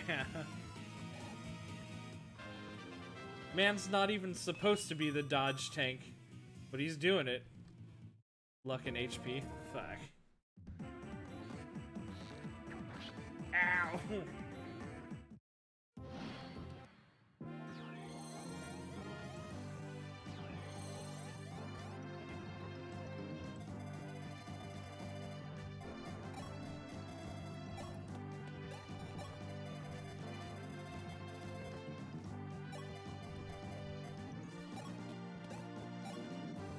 I think we pinned him in. Doesn't matter.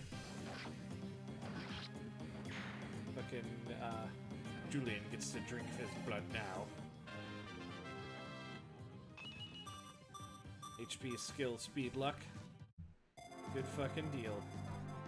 Okay. Now we just have to, get off of there, Gordon. Bord needs to sit on here for a moment to heal for his date with Destiny.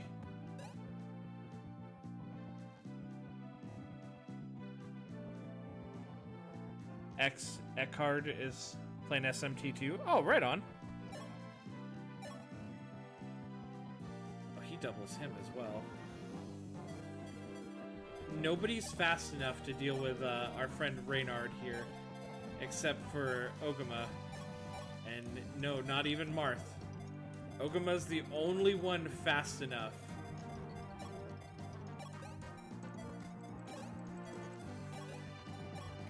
To make Reynard sweat a bit.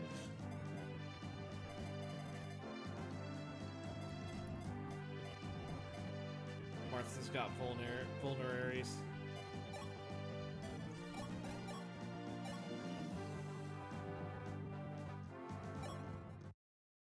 Might be back before then. Okay.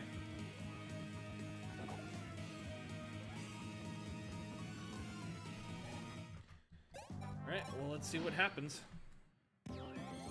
Gotta go for now. Okay.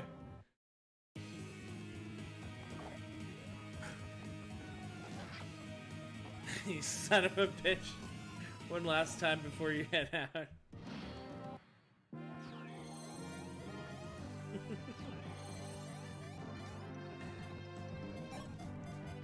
Is he low enough that Marth can steal the kill? Shucks, he is. Feed me, says Marth. Ah, one day it'll be you.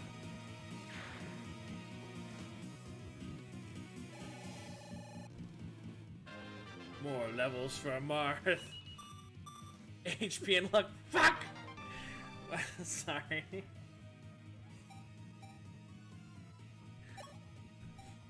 I really hate levels that are just HP and luck. Especially on a Lord character. He's supposed to have better growths than that.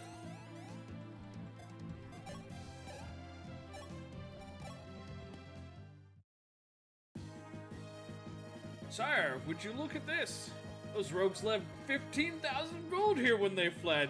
Dude, Martha's rolling in money. This money will buy plenty of new equipment for your army.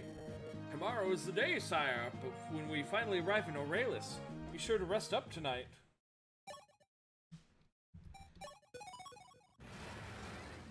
Chapter 4, Battle in the Lay. The Lay of Aurelis.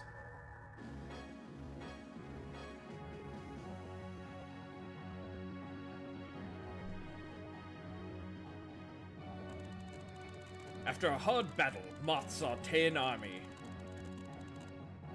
or it had grown to be called such, set foot at last into the kingdom of Aurelis. However, joining his might to that of the Aurelians would have to wait.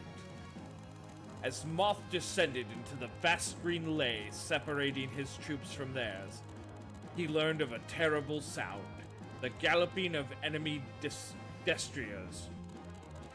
Far away at first, and then closer, and then far too close. Aurelius. Aurelius, at last. The enemy will have sent their forces to meet us. Grust, Dolar, Gra. We're up against their standing armies, and we must brace ourselves for it. Sire, I believe it prudent that we start taking time to prepare our troops before each battle. We should select the warriors best suited for the situation and outfit them with the right weapons and items accordingly. Alright, that's sound advice. I believe I'll take it. Okay, this is when we get the battle prep screen. And Natty wanted us to reclass Jagan into whatever would seem the goofiest thing for him to be.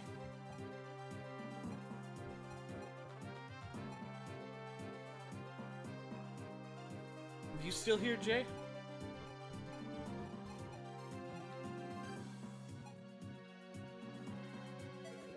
Let's do the other one first. Can Lena be a thief? Archer, Myrmidon, Mage, Cleric, Pegasus. No. Okay. So thieves can't reclass, and Lena can't be a thief. Cripes. You fell asleep. How's fire? It's going well. We finally made it to the point where we can reclass units. Natty wanted us to reclass both Jagan and Lena, but I can't do what he wanted us to reclass Lena into because it doesn't let you reclass into a thief. And he wanted us to take Jagan and make him like the goofiest reclass option possible, and I don't know what that would be.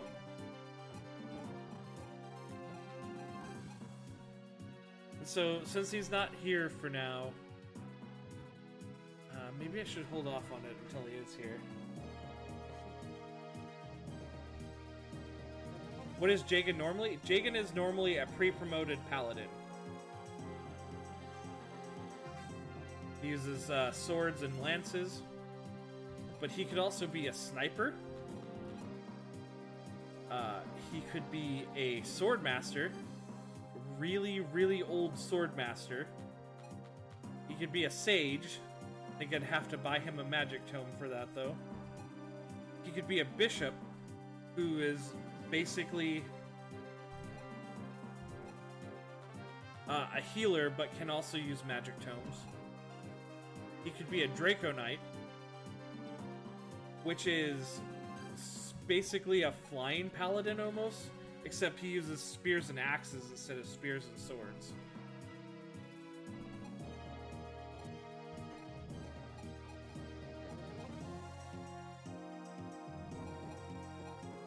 Since you're here, Skeletor, we'll go ahead and let you use your judgment. Sage seems the most ridiculous. Going Fireball Jagan? Okay. We can only have one, though. Let's...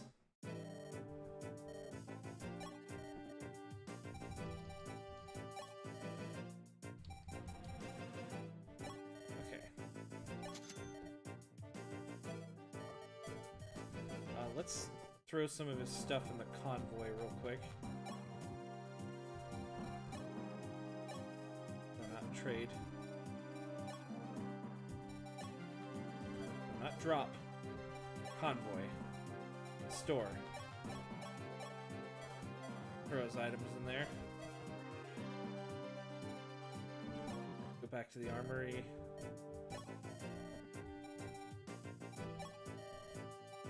But I guess sages can also use healing magic as well. What kind of stats does Jagan have as a mage? Not the greatest. Can I get some water? Okay. We have kind of crippled Jagan a little bit. That's fine though. Then we have Lena, who can be a couple of things. She can't be a mage because we already have Sage Jagan. She can be a Pegasus Knight, an Archer, a Myrmidon. Pegasus Knight, Archer, or Myrmidon.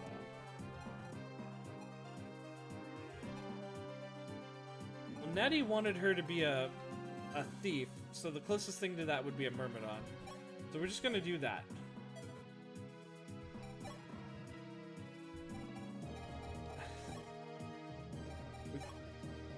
We traded out our healer for a life of being a Myrmidon, and we've traded out our, like, stalwart paladin man for being a healer, basically. I don't think he can use the... He can't use the warp staff, can he?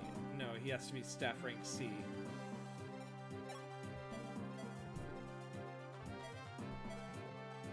Okay, I guess we'll see how Myrmidon Lena...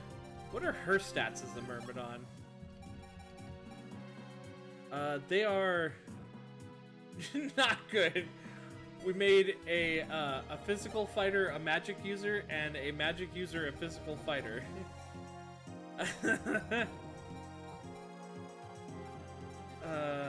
Fuck off, Gordon. I don't want two archers. We'll put Navarre in there,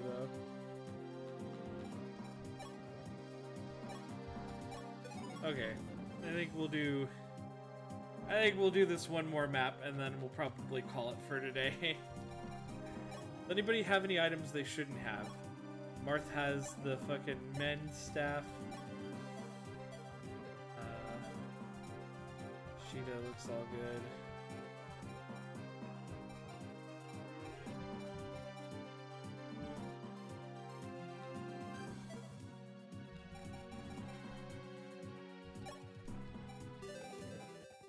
Okay. Unknown army to the south. That must be the Altian Princeling and his band of lick-spittles. This man's name is Bentheon.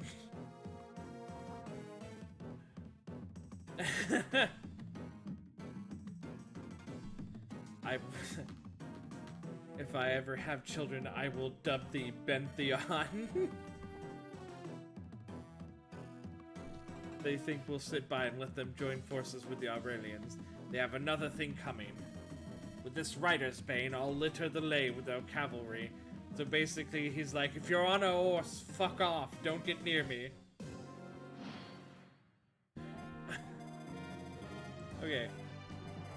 So we have some forces up here. We need to kill this thief because he's gonna make a beeline even across the rivers to this village, and we've got to stop him. There's also an arena on this map. We can send people to that to try to make more money or possibly get them killed.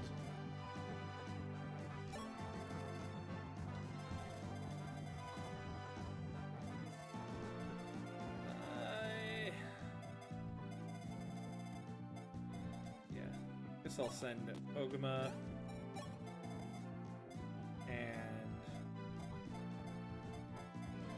You know, we'll send the Axe Brothers up this way, too. Ogama and the Axe Boys.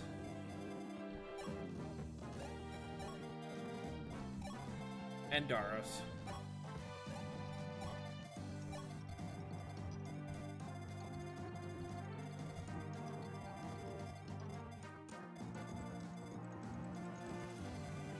Back the furry Hoth returneth.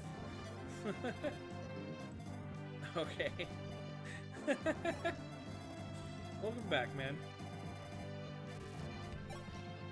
We'll move Draug up. I'm gonna move Abel up this way to try to... Had to do dishes? Okay, yeah, I get that. I'm gonna move Abel and Sheeta up this way to try to take out that thief so that he doesn't make it very far.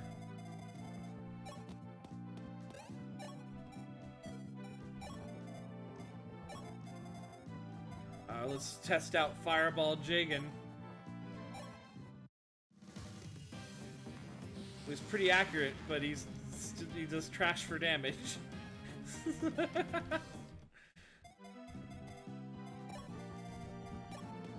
This is fine. This is what people wanted, though. We'll have Castor finish him off.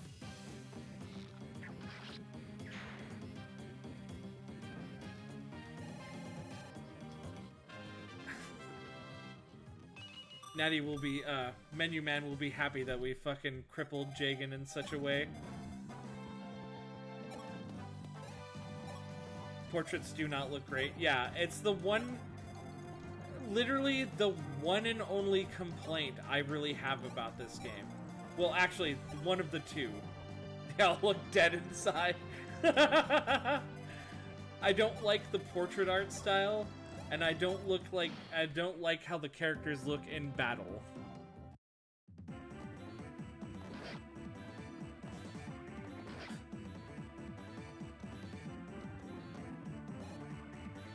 Fuga's Melodies of Steel. I wanna play that game. I watched Cole play it a while back and it looked pretty fun. PC and console. Yeah, I have it on my Switch wish list, and I look at it and I think about it every now and again, but I still haven't actually got up the courage to buy it yet. They remind you of play fighters in the combat scenes. Yeah, I get that. I totally get that.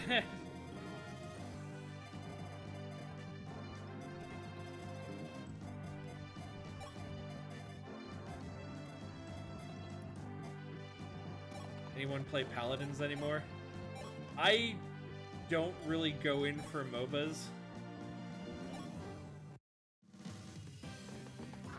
So that's a no for me.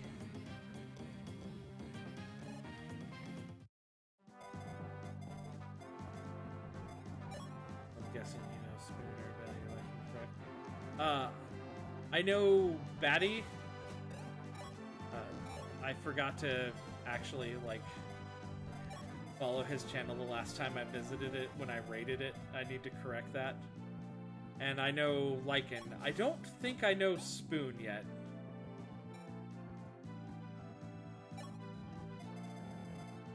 Oh yeah, that's right. Paladins is more of like a battle royale type game. It's still not really my cup of tea.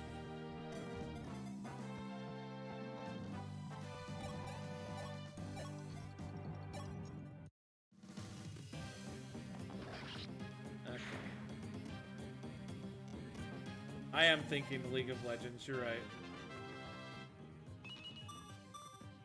Speed and defense.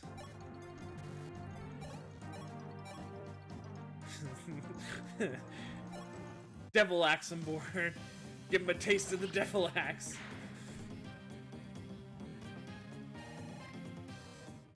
Oh no, I'm not denying the quality of the games. I just don't really, I don't get a lot out of them. They're not for me.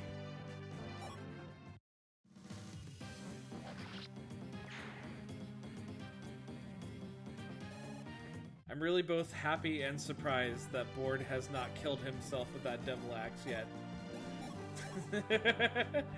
Oh, Daros gets doubled. Hang back then, Daros. You'll get your chance.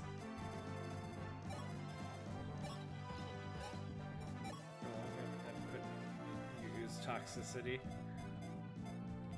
Where is he? Which one is he? This guy? No. There he is. Need to keep an eye on that guy.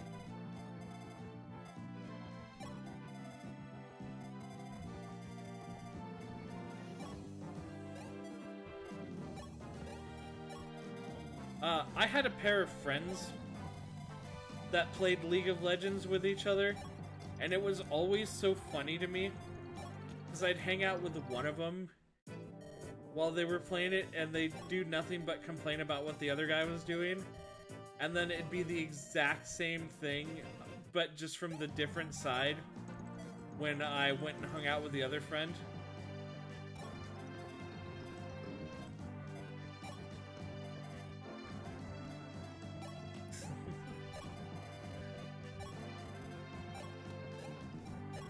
On Lena. We need Lena, though. Lena's important to what we're trying to do here.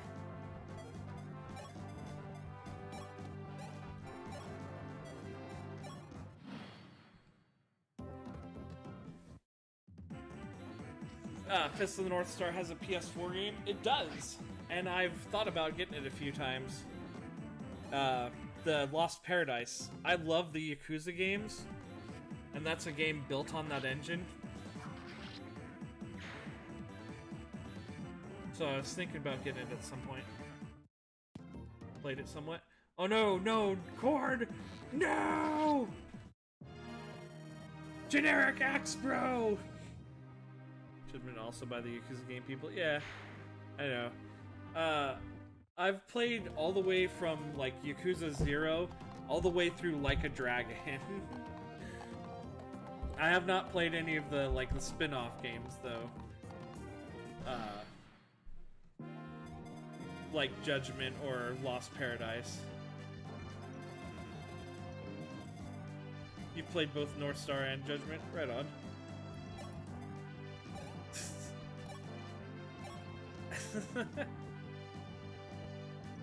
Want to try the Quiet Man for letting Cord die, you son of a bitch. I'm sorry I let generic Axe Bro die.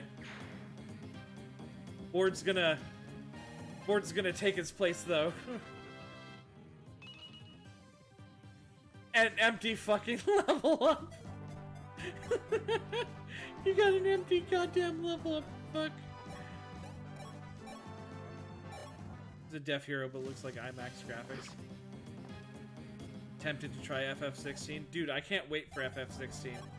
I love that Final Fantasy is finally going back to, like, fucking, like, actual swords and sorcery stuff without trying to mix in futuristic technology. FF16's already out? No.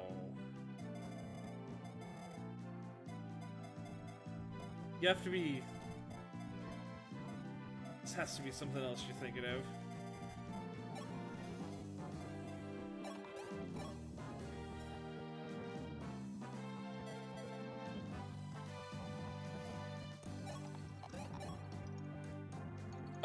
Oh, you're talking about Stranger of Paradise. That's not FF16. That's just a spin-off game. I have Stranger of Paradise. When everybody else was buying Elden Ring and raving about how great that game was, I bought Stranger of Paradise instead. and I had fun with it with the time that I spent with it. I need to go back to it at some point. It's not too bad. It's a good game.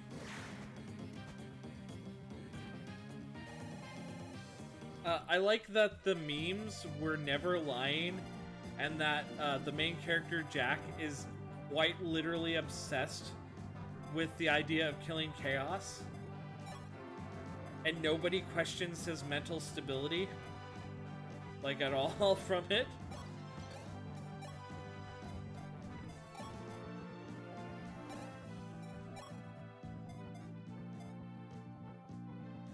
Stuck on a crystal cave BS.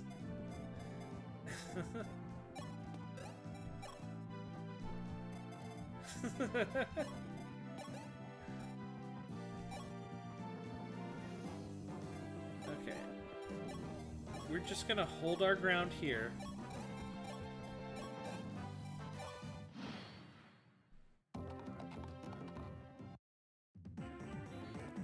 Oh, that's right. I was only looking at fucking, uh-oh. Really hope I don't lose Julian here.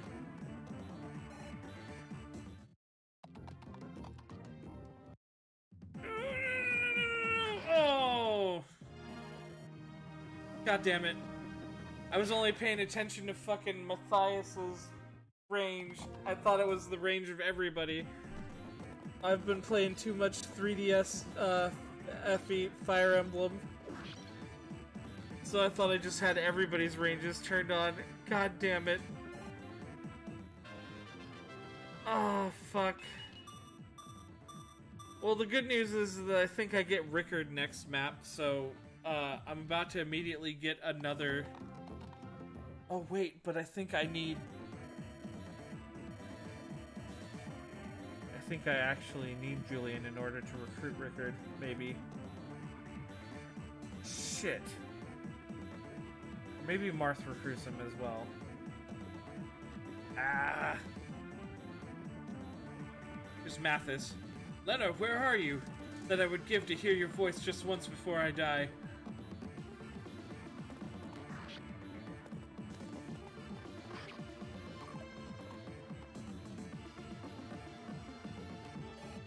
No, I'm playing so sloppily right now.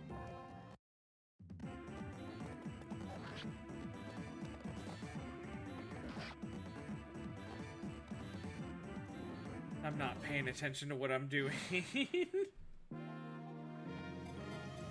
Ah, fuck. It's okay, though, because, now we can at least, recruit Mathis. Mathis, is that you, brother? It's me, Lena. Lena? What are you doing on a battlefield? I was attacked by bandits in the teeth while tending to the sick there. These people saved me. The real question is, what are you doing on a battlefield? Least of all, this one. I'm not here by choice, sister of mine, since you left. Oh, I think that's supposed to be Macedonia, but they switched it to Madon. Macedon. Macedon has only gotten worse and worse. They forced me to enlist. You know I hate warfare, but it was into the army or onto the chopping block. Shame on you, Mathis. If you're going to fight, then at least fight for something you believe in.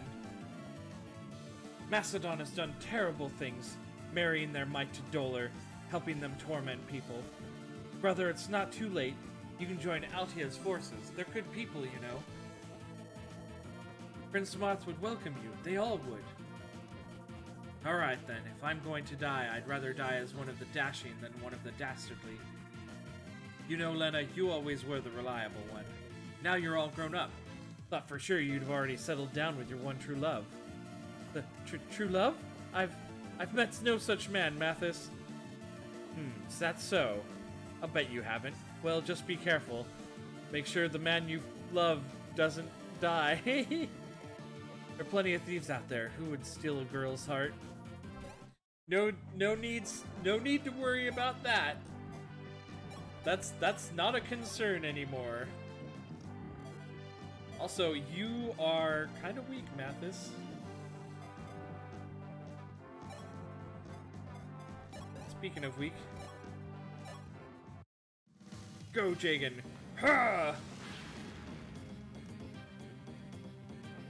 Fireball, Jagan!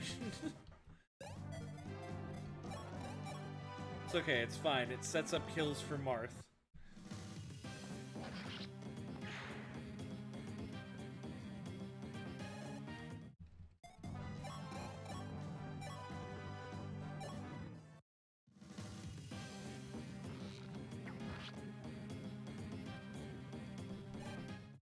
Actually, I think I kind of like Fireball Jagan.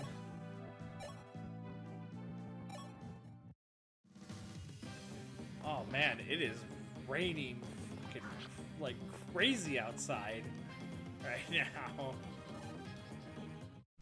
Wind's picking up pretty big too. There, Mathis. Go ahead and finish that guy off.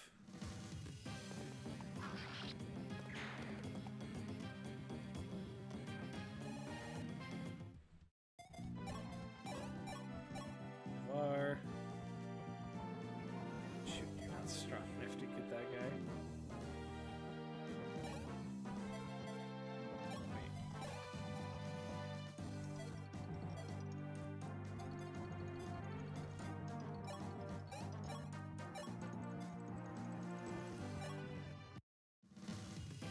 Navarre still needs a little bit of help.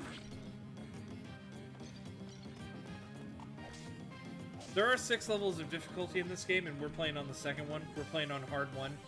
It goes all the way up to hard 5. And I think that, combined with the fact that I'm trying to keep, like, a conversation going and stuff, I'm distracting myself. That's totally it. I'm not just really sloppy at Fire Emblem.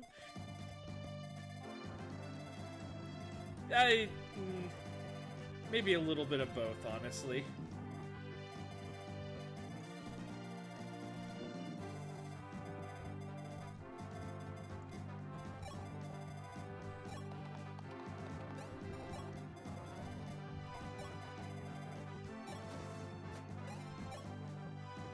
Who else is left? Oh, these guys over here, right, because they cleared out what they were fighting.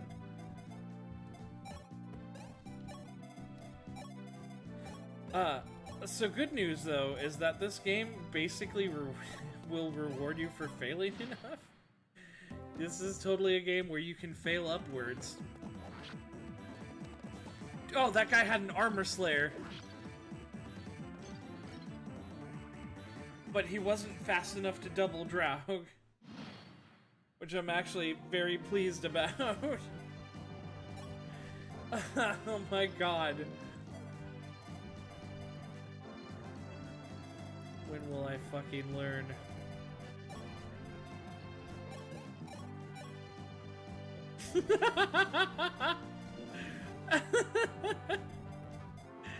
Lena does...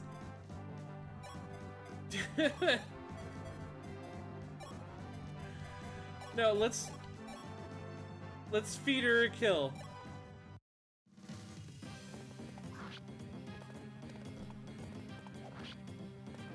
No, let's feed Lena a kill.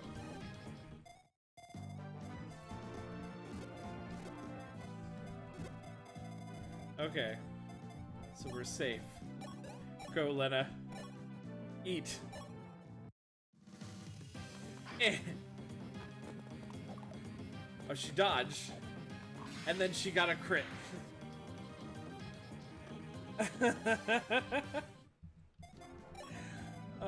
Criminy. Fucking Navarre here needs normal swords. So that we're not just wasting his fucking killing edge on everything. Oh, this is already a fucking motley crew we've got. Jesus Christ.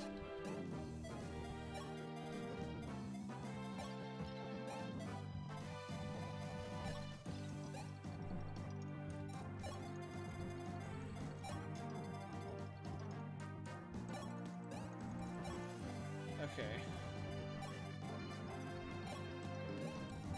So I think we need to actually step into these guys' range to actually draw them out.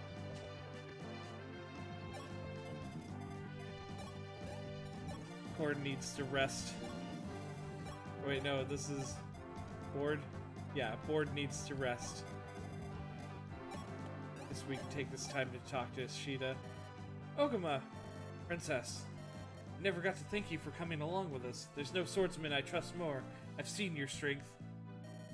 You don't need to thank me, Princess. I'm just doing my job. Speaking of which, your father would flay me if you came to any harm. Do me a favor and leave the dangerous fighting to me and my men. I don't need protecting, Ogama. I've got another job for you. Protect Marth for me. But, Princess, it's very important to me and the world, but mostly to me. So do as I ask, Ogama. Keep him safe. That's my first and last request. Very well. How could I say no to you? Thank you, Ogama. I knew you'd understand. Alright, I have to go, but I hope we get to talk like this more. You're a good listener. Princess. Yes? You keep yourself safe too. Marth would grieve if anything befell you. Fair enough. Thank you, Ogama. You're very kind.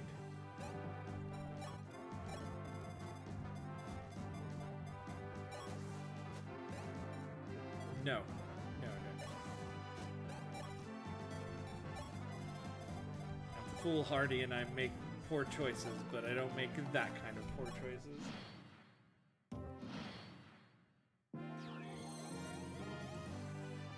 I feel like those horseborn archers up there could really do a number on me if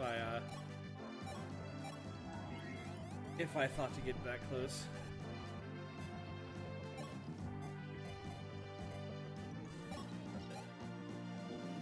I'm gonna place Draug here on this.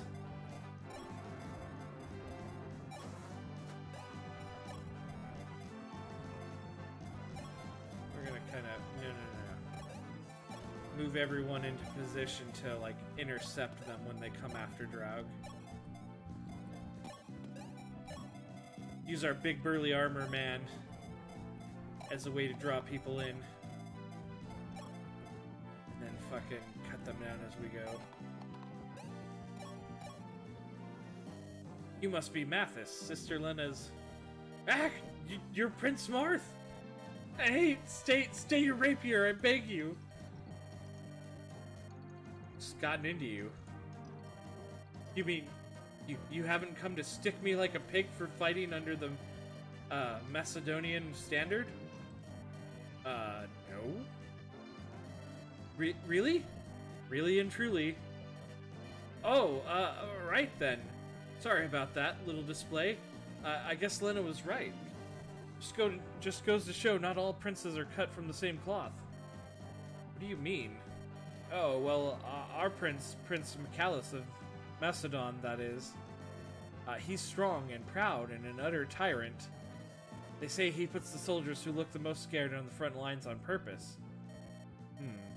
Prince Michalis of Macedon. Don't worry, sire. I won't mistake you for him again. Altean princes I can trust. Nice fun bit of character building. Let's get Lena in on this as well. Where's everybody else? They're back here. Get up there, Navarre. Nogama. Let's fucking start getting in there. Start mixing it up. Oh good, they did get drawn out. Ow.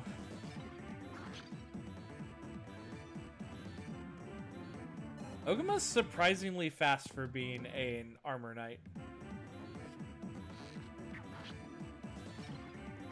To the point where actually if you reclass him into other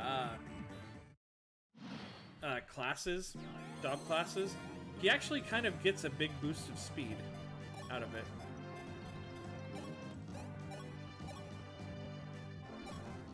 Get him, Lena!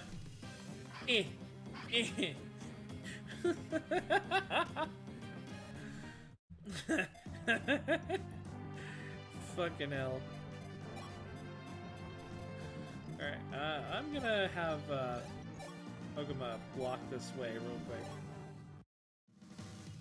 Shit, I could have fed Lena this kill. Oh well. We can feed it to someone else, it's fine. Not to Marth, though. Marth needs to visit this town. And get Merrick! I forgot about him. Aha! Prince Marth, we meet again! Huh? Merrick? Merrick, is that you? Well, yes, sire. Last I looked. While studying magic in Kadain, I caught wind of a war brewing and decided to seek you out. I see. Thank you, then. I need friends like you on the battlefield. Will you fight with us? You'll fight with us, of course. Of course. 'Twould be a passing shame if you didn't get to see me flex a little magical muscle. Wait till I show you my latest, Excalibur.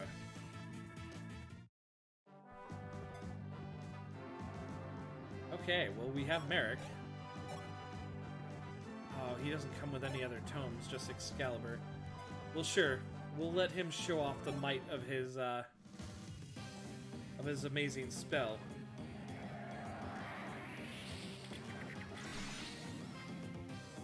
Done, son.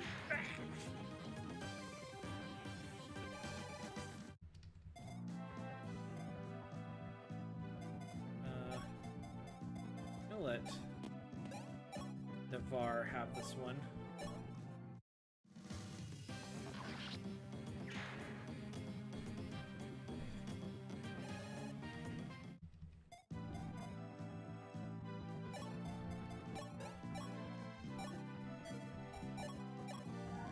Heal him.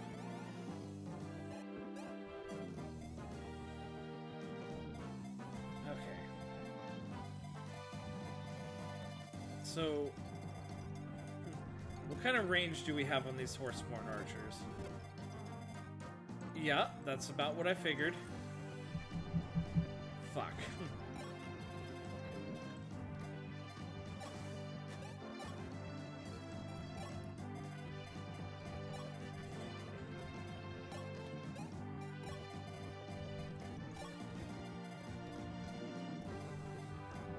Otherwise, I could move Ashita in and fucking murk that armor knight right there.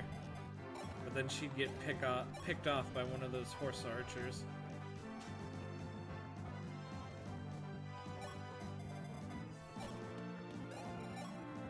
Navarre's already gonna get shot at.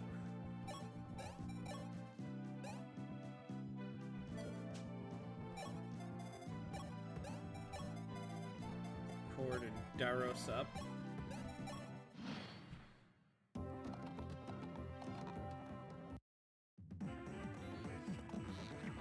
Ow. Ah, he's fine. The other one.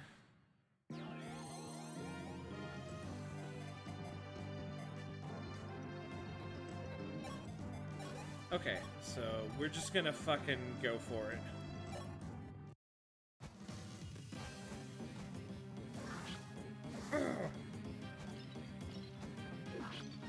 Ouchies.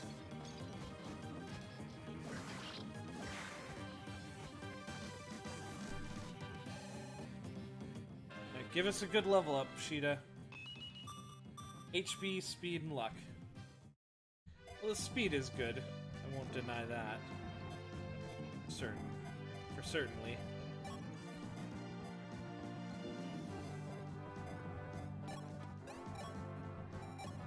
Bleeding edge. Oh, he doesn't double anyways. Crit. Nope.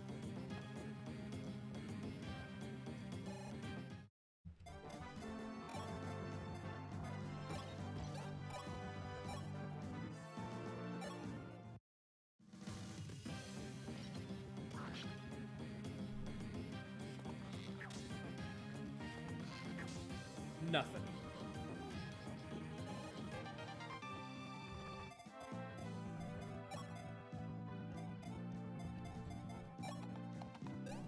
Able over. Sword. Fine. A little weak here, aren't we?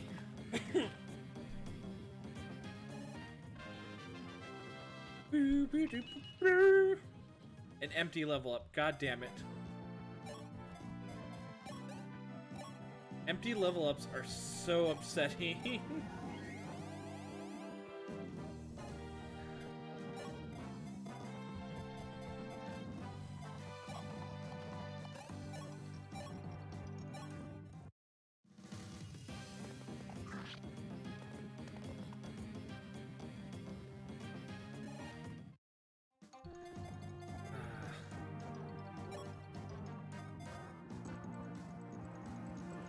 Daros can't quite make it.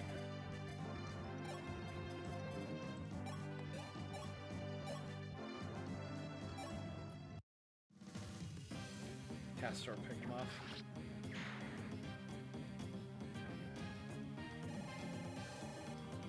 I guess this is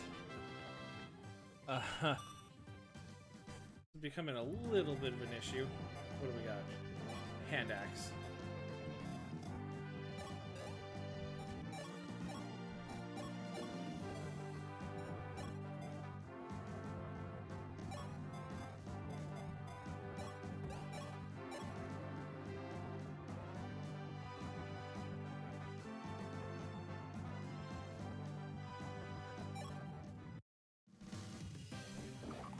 Missed. Fuck.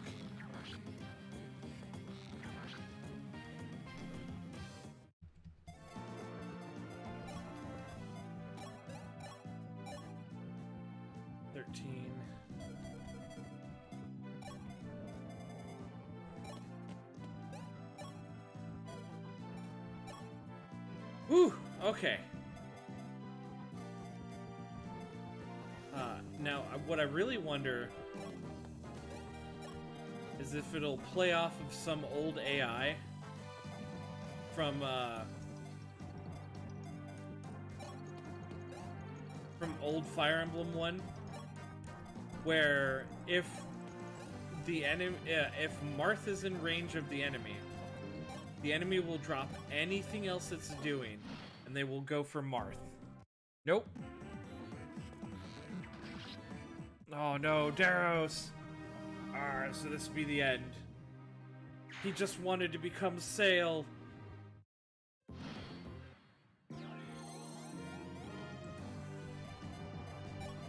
That one was absolutely on me.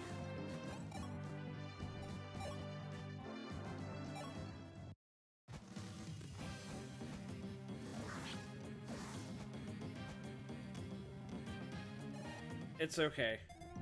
We'll make him pay now. He's gonna suffer a slow death of 1,000 cuts. Get him, Lena.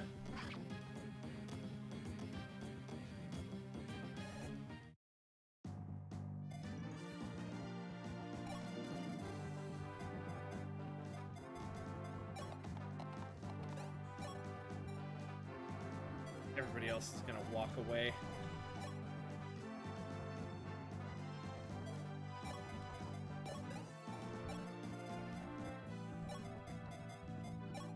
First,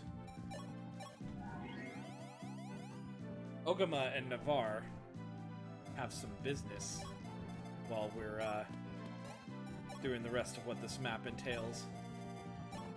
Martha's also gonna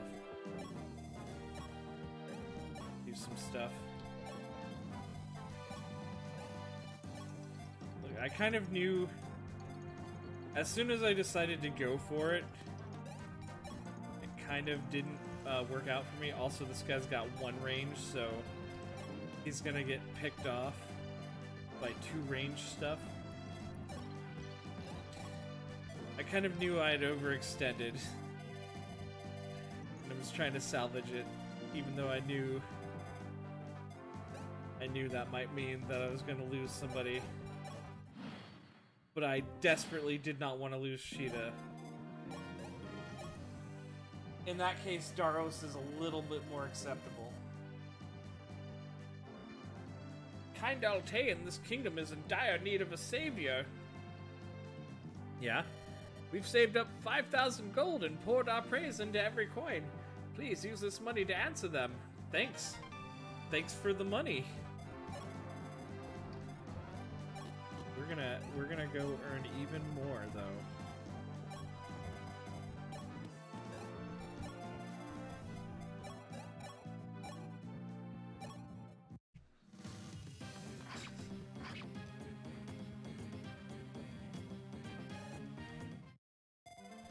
Meanwhile,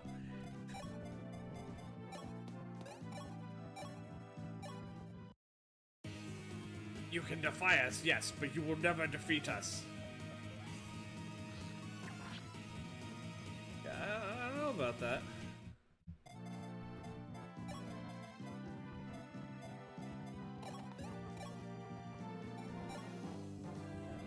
This guy.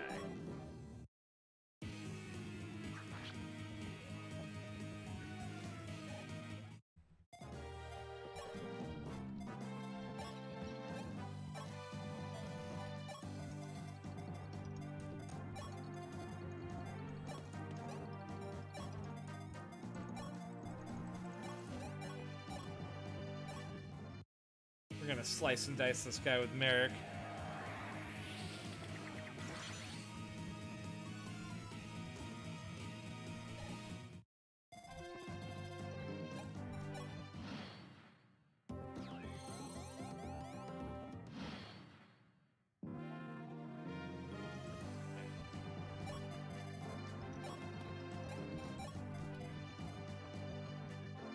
How long am I going for today? I'm probably gonna finish up this map and just call it.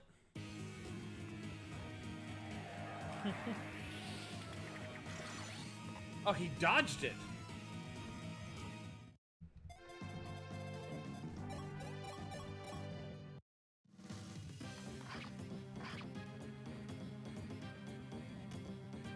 Which I'm taking a little bit of extra time to feed a couple of kills to Lena. Meanwhile, we're gonna have Ogama and Navarre visit the arena. Well, this here's an arena. You here for a fight, mate? Wager 680 gold. Yeah.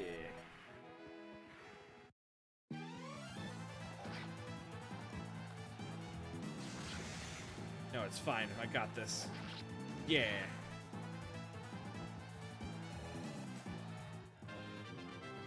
Welcome to the arena, where you'll either find money or death. No. Unique to Shadow Dragon's version of the arena, if you win a round, you can just keep going if you so choose. But if you're not careful, that's suicide, so he did get a little hurt there, so I'm not gonna do that.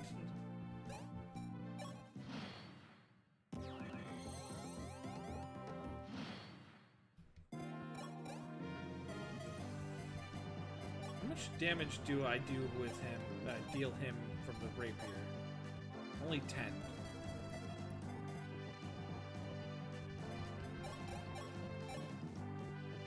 He chips him down by 2. No. He chips him down by 2 as well. Whoops. He did hit. I know that he does 16 damage. Whatever, we'll finish him off with merit. I don't care.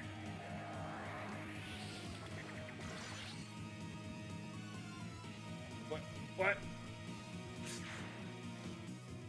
You never engaged me face to face, son of a bitch. That's what you get for being a one-range boss. Sitting on a fucking throne. Okay. Pokemon needs to peel out here for a second. Fireball Jagan will come over and heal him.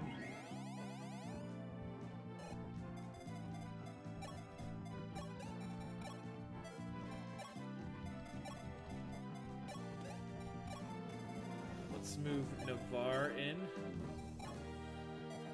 Does he use his weapon, or is it just give him an iron sword? 670, let's go for it. He's just using an iron sword. Double, though. Yes, you do.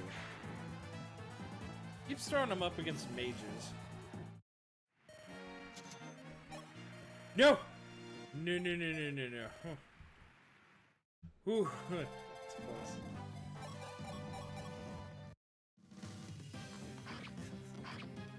So, I'm gonna arena while I feed both this horse archer and this healer to Lena. Lena must feed. Yes.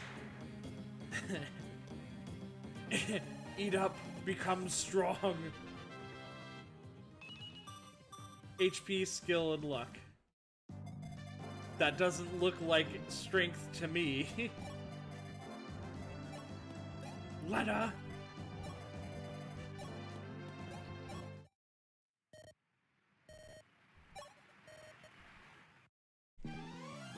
God, another fucking mage. This one's not gonna work out in our favor, though.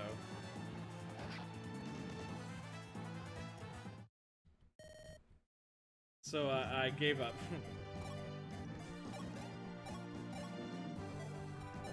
It might have worked out if he was faster and could double, but I don't think he was.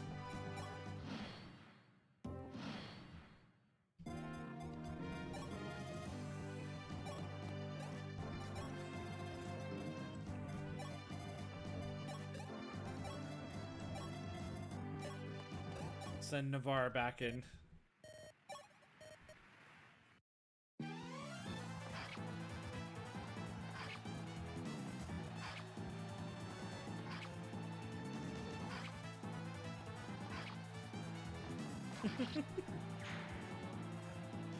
Scraping blades against each other's faces. No. Keep almost doing that. And I hate it.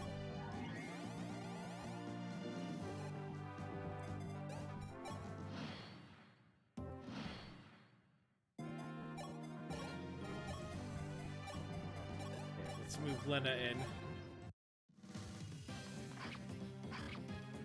Oh, she'll only get 2 shots against this guy. Alright, well.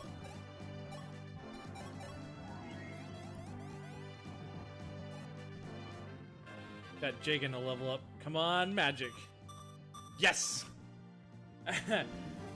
Fireball Jagan is a go.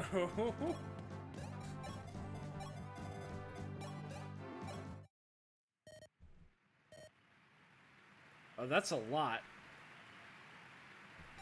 I'm not comfortable with that.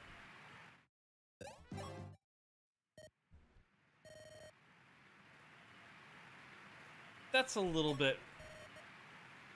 We'll see what we're up against. We doubling though? We are. Okay, so we win then. We win.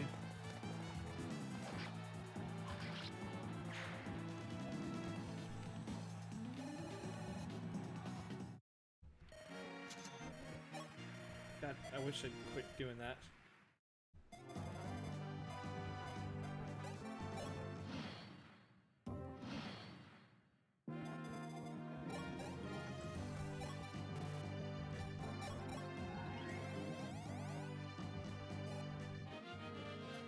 Heal broke.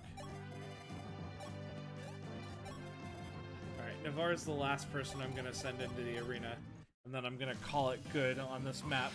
Ooh, a crit. Been lurking and derping. Right on. Oh, she's so close to another level up. Okay. Last round of the arena.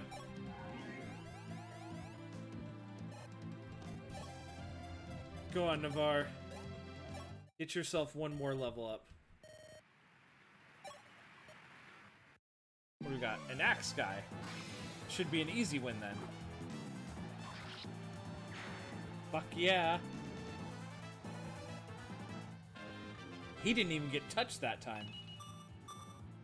HP and speed. And we can go another round. 890. You gonna raid someone soon? Yeah. Menu Man gave me a good idea of who I should hit up. No, I'm losing this one. Take care, be safe. Ah, thanks, man. You too. Okay, yeah, we'll call it here.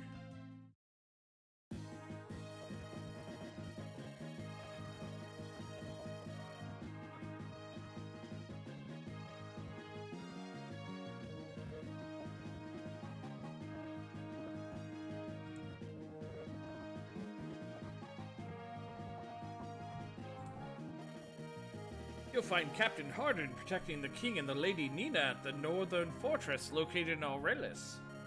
When you find him, please be sure to give him the silver sword. We're not giving him that silver sword. That is our silver sword. Alright, yeah, but I think we're gonna call it for today. Alright. Hey! This actually went a lot better today. I hope everybody had fun.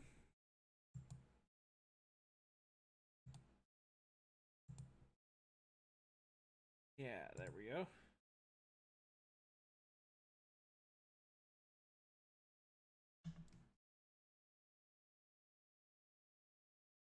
Yeah, have a nice day, everybody.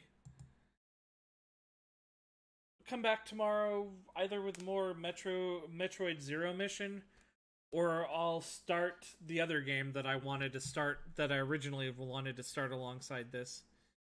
We'll see what happens. Alright. Have a good one, everybody. We're raiding a guy named X Eckerd, I guess. Alright, I'll see you later.